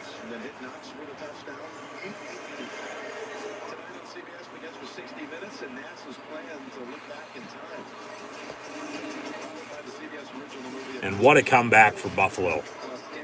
What a comeback for the Bills. Not going away easy. Josh Allen putting the team on his back. With neither team really deserving to win this game, Brady's 106-1 when leading by 21-plus points. The only loss was back in 2011, 10 years ago, against the Buffalo Bills. He's 32-3 all time against them, as mentioned earlier, and one of those 3 losses was that game. He led by 21 at the half today, 24-3. On the return, and brought down at the 16-yard line. They'll have 16 seconds and 1 timeout to get in field goal range. I mean, at this rate, you probably just want to take a fucking knee and go to overtime. Okay, so the Bengals kicked the field goal. They lead 23-20, so next score wins the game for the 49ers and Bengals. But a field goal is going to need field goal is needed to at least extend the game if they're going to want to trade shots back and forth at that point. But next score will win the game. And Tampa's going to take a knee, and we're going to overtime with the Bills and Buccaneers. What a game. What a tale of two halves. What a comeback by the Buffalo Bills to tie this game at 27 to force overtime. Wow, just wow. Just, I don't think anybody saw this coming. This game was over a few times, but they continued to fight. Have found a way to tie this game up at 27. Tampa has done a damn thing since the first half, whereas Buffalo didn't do a damn thing at all in the first half, but they've done everything right in their favor this second half. Josh Allen and Mike Evans out for the coin toss. Buffalo going to call it. You win the coin toss, you want the football, because if you score a touchdown, you win the game. Field goal, the other team gets a chance to possess the football. And then as we sit in overtime right now with the 49ers and Bengals, next score at that rate would win. Heads, tails, Buffalo, what do you call? Tails. Heads I win, tails you lose. It's going to be tails. Buffalo wants the football. They're going to get it. They score a touchdown. They win the game. They have all the momentum in the world right now. If Josh Allen can continue to put this team on his back, drive the score, and win the game with a touchdown, they're going to win at Tampa Bay today in overtime against the Tom Brady-led Tampa Bay Buccaneers. And then Brady's 2 of 4 losses against the Bills all time. Still a 32-4 record at that rate if he does lose. 2 of them would have been by blowing 21-point leads, which that's just, I mean, you can't even put that into words, really. But 2 overtime games right now. 49ers and Bengals, about 3 minutes and 40 seconds to play. Bengals can hold on because they have a field goal earlier in this overtime, 23-20. They're going to need a field goal at least to tie it, but then we'll probably end in a tie, which hope to God we don't end in a tie in either of these games. And then if the Niners score, which they have a 2nd and 7 from 23, knocking on the door outside the red zone, touchdown, they win the game. But Bucs in this one going to kick off. Bills back deep to receive as they received to begin the second half. And that's when everything turned. They found a way to come back and tie this game up, so they score a touchdown, they win. If not, whether a field goal or no points, next score wins the game. But I just hope to God neither of these overtime games right now end in a tie. They're going to give us a game summary, but it's been a tale of two halves. And like I said, neither team really deserves to win this game right now. But Buffalo, with not handing the ball off to a running back at all one time in the first half, they found a running game in the second half with Josh Allen leading the way. Has over 400 total yards, 300 passing, 100 rushing. Like I said, he's either going to win them this game or lose them this game. But he's put the team on his back, and a touchdown on this overtime opening drive will win the game. 1st and 10, they hand off, and Devin Singletary for about 3, maybe 4 up the middle, 2nd down and 6. Still in overtime as well with the 49ers. And Bengals, Josh Allen becomes the 4th player all time with 300 passing yards, 100 rushing yards. Regular or postseason, Russell Wilson, Lamar Jackson. I'd either say Mike Vick or Randall Cunningham as the other. Didn't catch what Jim Nance actually had to say, but did catch 2 of the 3. Josh Allen's now the 4th. That pass complete for a couple yards to Cole Beasley of the 3rd and 4. Touchdown wins it. San Fran with a 3rd and 5 from the 21. Garoppolo looking to throw. Over the middle, it's caught by George Yaron Kittle. First down, they'll move to 6. Touchdown wins it for them as well. Field goal will tie it. Then they'll trade back and forth, but time's not going to be on their side. That's what an overtime in the NFL. Play to have your winner. You should never tie anymore. 2021, for God's sakes. Like, get with the fucking times. 3rd and 4. Pass incomplete. 10 for Stephon Diggs. No penalty. Buffalo on a punt. Next score wins the game. Buck's going to get it. Whether that's a field goal or a touchdown, even a defensive score. Safety. Next score wins the game. But we have 2 minutes to play in overtime with the 49ers and Bengals now. 1st and 10, San Fran. 4th and 4 for Buffalo. Maybe another fake punt. No, you punt, you pin them deep. You play defense. You hold them out of the end zone, hopefully. But next score wins the game. You can't even force a field goal. You got to get a turnover or 2, maybe. Buffalo on to punt. And it's going to bounce and roll out at the 6-yard line. So Tampa Bay, Tom Brady's going to have to drive 94 yards to score a touchdown to win this game. Tied 27, but as long as he can get field goal range, you have to settle for 3. Field goal will win the game now as well. Next score wins this game between the Bills and Buccaneers. Tied at 27. 8:48 to play in overtime. Just hope to God we do not end in a tie. Also in overtime with the 49ers and Bengals. 23-20. Cincinnati on top. Watching that via link right now as well. San Fran with the 1st and 10. Inside the red zone. Field goal continuing the game. Touchdown for sure wins it. Next score wins this game. They hand off to Leonard Fournette. Back to the run game. Yes. Run the damn ball. 3 yards up the middle for him. 2nd down and 7. After a gain of about 3.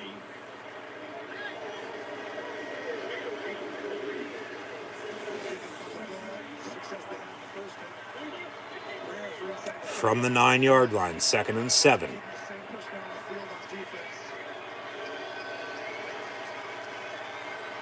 Brady gets the snap. Looking to throw over the middle, caught by Godwin. And Chris Godwin's going to be brought down about a yard short of the first down. Be 3rd and 1 for a 6-yard completion.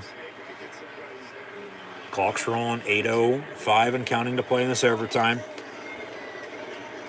San Francisco with a questionable touchdown at the goal line. Was he in or not? Maybe pushed out of bounds. That touchdown will win it for him against Cincinnati. 3rd and 1 from the 15. They hand off to Fournette, and he's going to bulldoze his way, but he's not going to get anywhere. Stop the line of scrimmage. And that is as close as it's going to get. They signal first down. They don't even bring the sticks out. That's a first down. They're going to move it. So they didn't bring chain gang out for a measurement. That's close. I don't think he got it, but they signal first down. So, okay.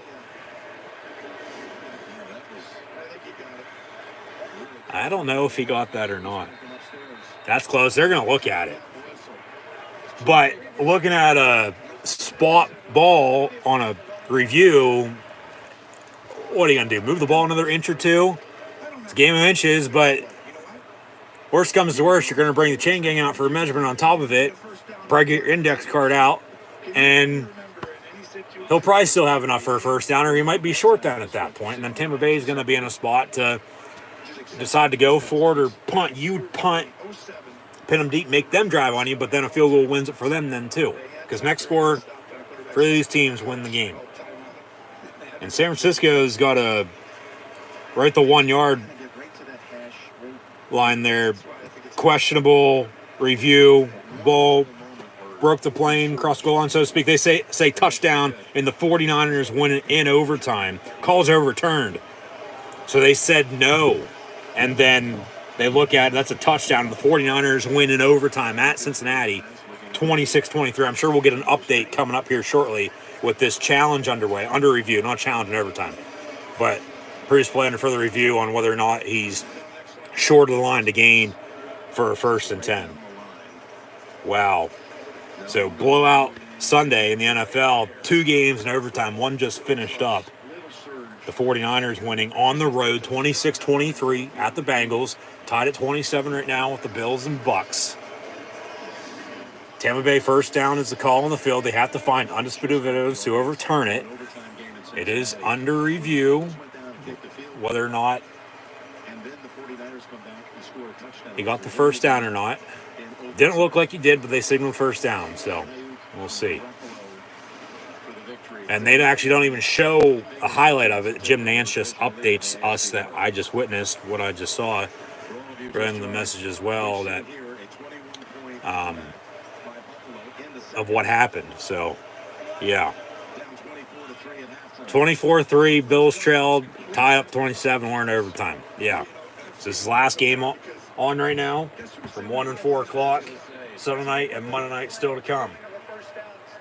First down stands. Yeah, you can't overturn that. So, 1st and 10, Tampa Bay. Next score wins the game. Next score wins the game.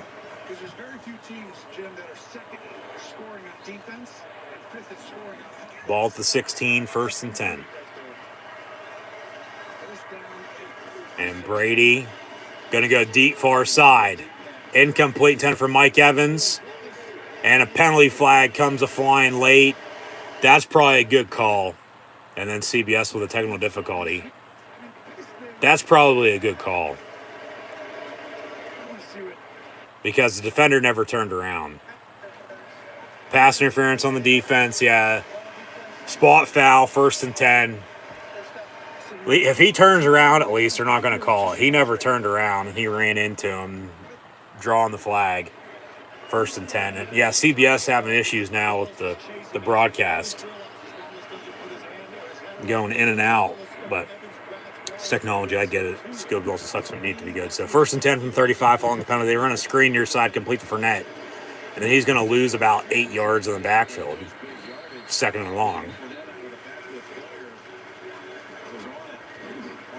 6:46 and counting to play. Next score wins. So hope to God we don't end in a tie. I've already witnessed one of those this year with Detroit and Pittsburgh.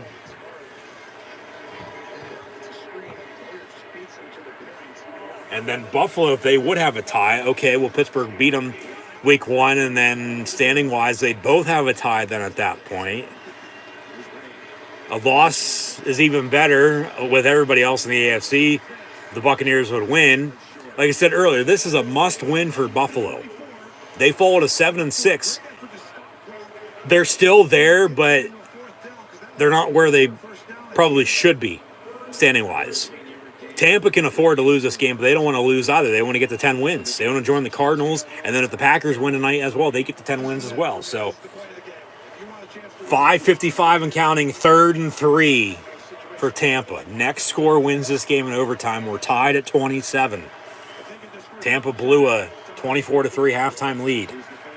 It's a tale of two halves. 3rd and 3 from the 42. Brady looking to throw down the middle, has Brashard Perriman, and he's off to the races. And he's going to walk into the end zone. Touchdown, Tampa Bay, and the Buccaneers win it. What did I say at the start of this stream?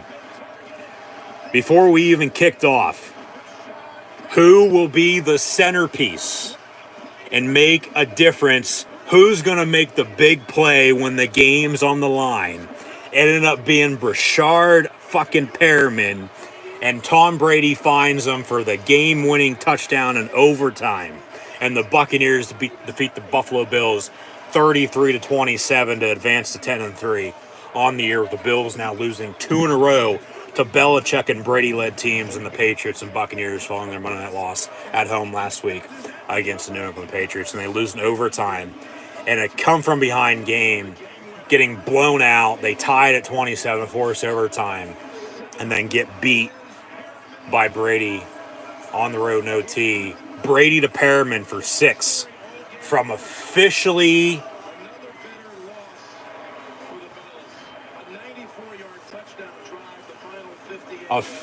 58 yards on the pass. It was a 94-yard touchdown drive.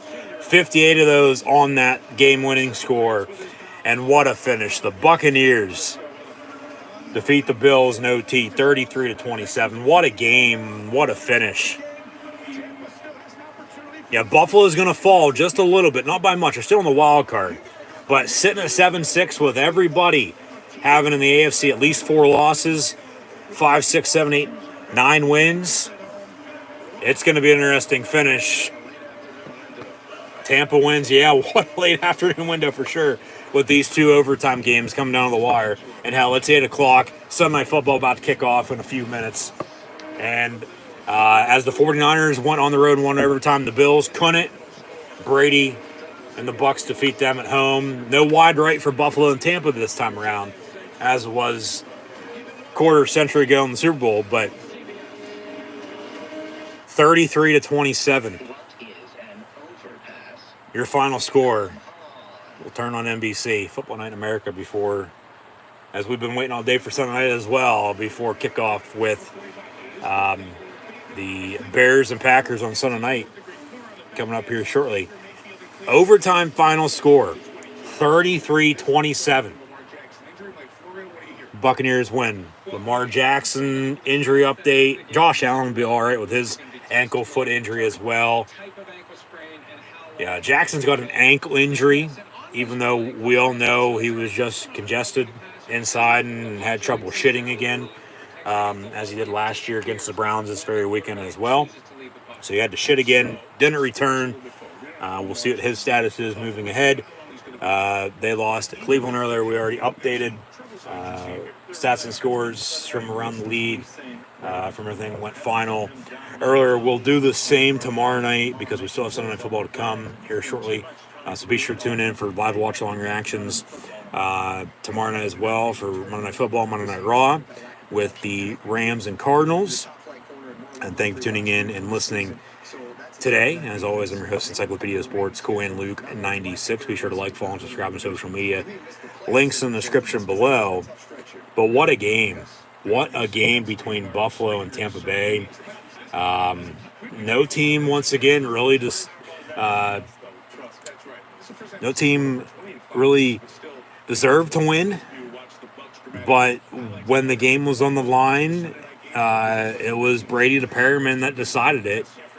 58-yard crosser hit him near side, and off the races he went down the near sideline into the end zone for 6, and the Buccaneers win it 33-27 once again. So yeah, neither team really deserved to win, because up until Tampa Bay had a field goal in the second half.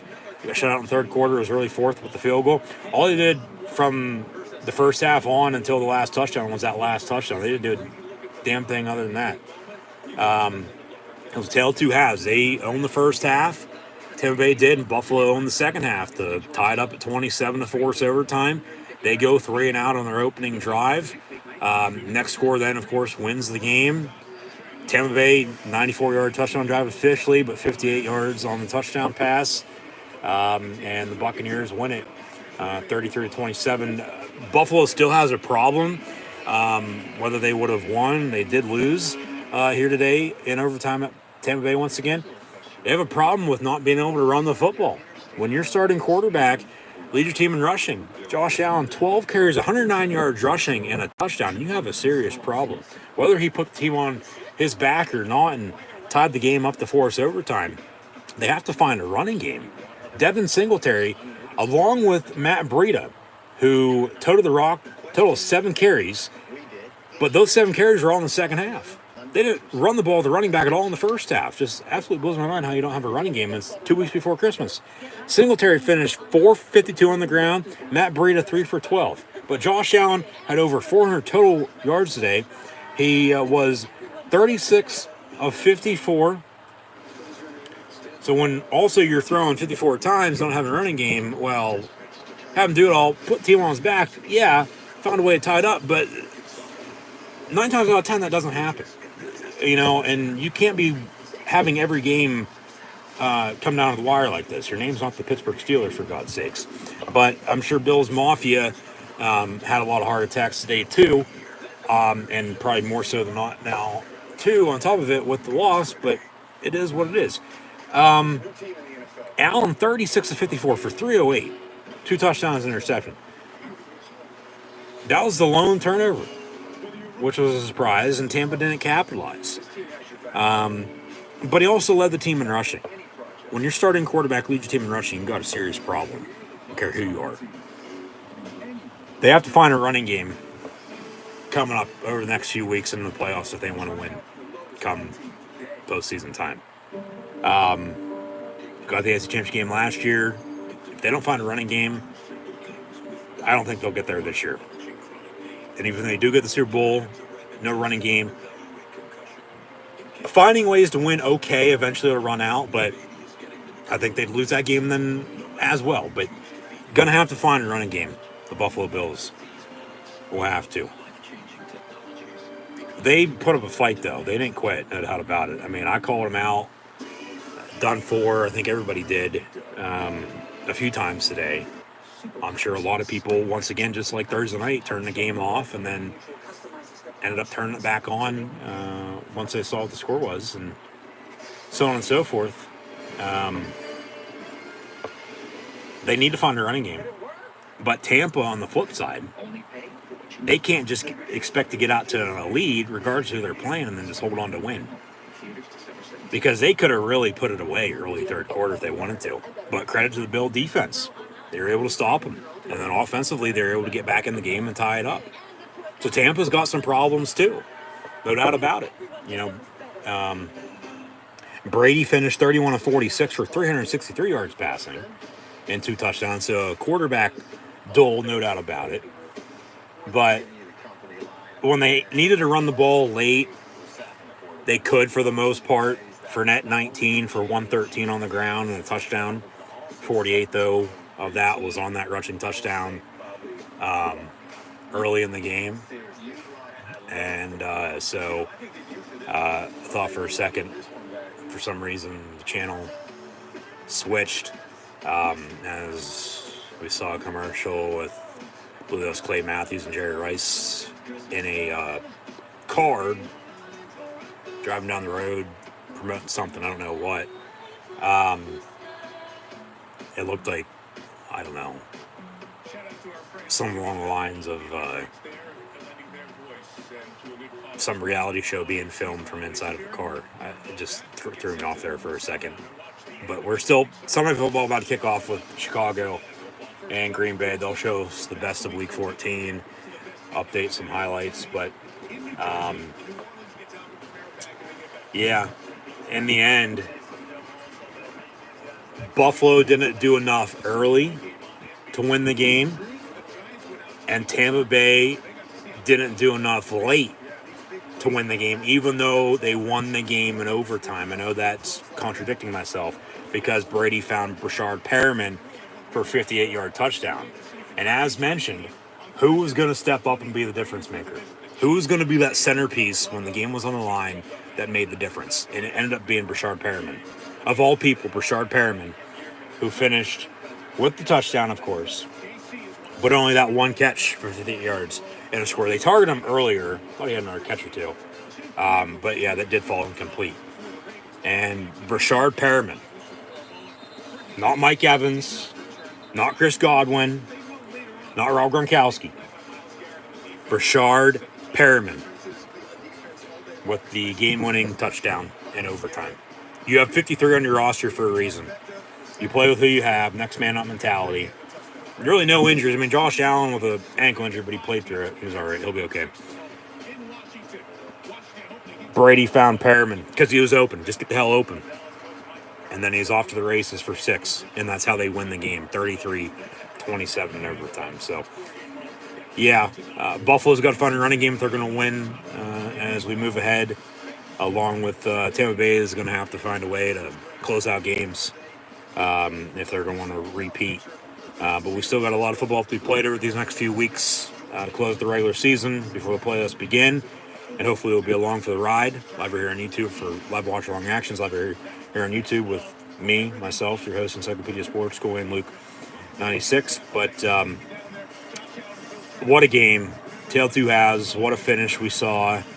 It was blowout Sunday for the most part, but through these later games coming down to the wire and giving us our money's worth. And we still have Sunday Night Football to come. So hopefully we tune in tomorrow night for more live watch along reactions live here on YouTube of Monday Night Football, Monday Night Raw, the Rams and Cardinals once again. But your final stats and scores is Josh Allen in the defeat finished 36 of 54 for 308 yards passing, 2 touchdowns, and interception. Also had 12 carries, 109 yards rushing, and a touchdown on the ground. Matt Breida, 3 for 12. Devin Singletary, 4 for 52. They need to find a running game. Tampa on the flip side, they need to find a way to close out games. Stephon Diggs, 7 catches, 74 yards. Cole Beasley, 9 for 64. They finally got Dawson Knox back into the fold. He had 7 catches, 60 yards, and a touchdown. Gabe Davis, they cut it to 3.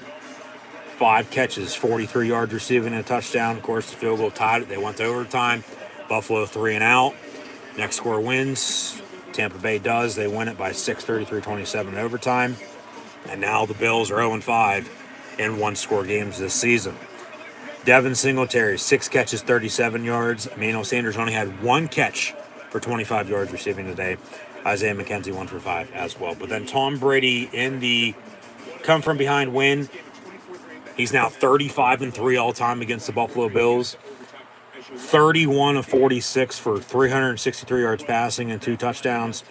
Leonard Fournette, 19 for 113 on the ground and a score. Brady also had 7 carries, 16 yards rushing, and a touchdown.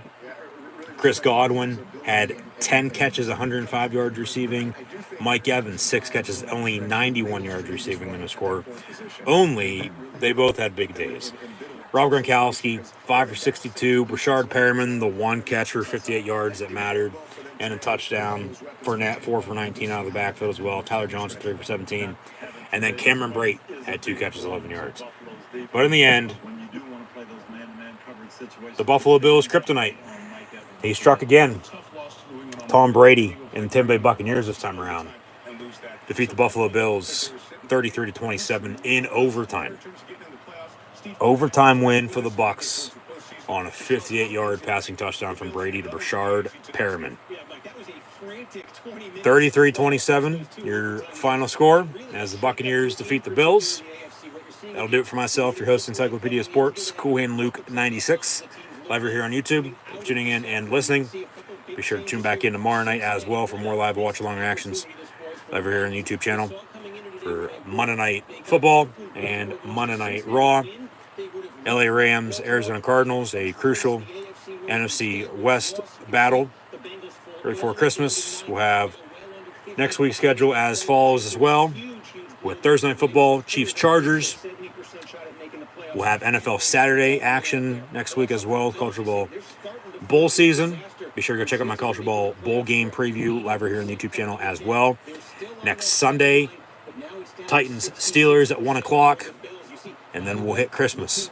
So hopefully everyone has a Merry Christmas and Happy New Year. But the Buccaneers send Buffalo from the sunshine state of Florida back to upstate Western New York and Orchard Park with an L. They're second in a row as the Bills have lost twice in 6 days to Belichick and Brady-led teams, and the Patriots, and now Buccaneers, and one-score games as well.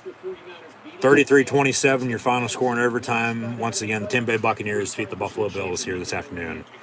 33-27 in OT. Thank you for tuning in and listening. Be sure to like, follow, and subscribe on social media. Super down tomorrow night for more live watch-along reactions live here on YouTube of NFL Monday Night Football and WWE Monday Night Raw. It'll be Rams Cardinals. Be sure to tune back in tomorrow. Hope to see everybody then.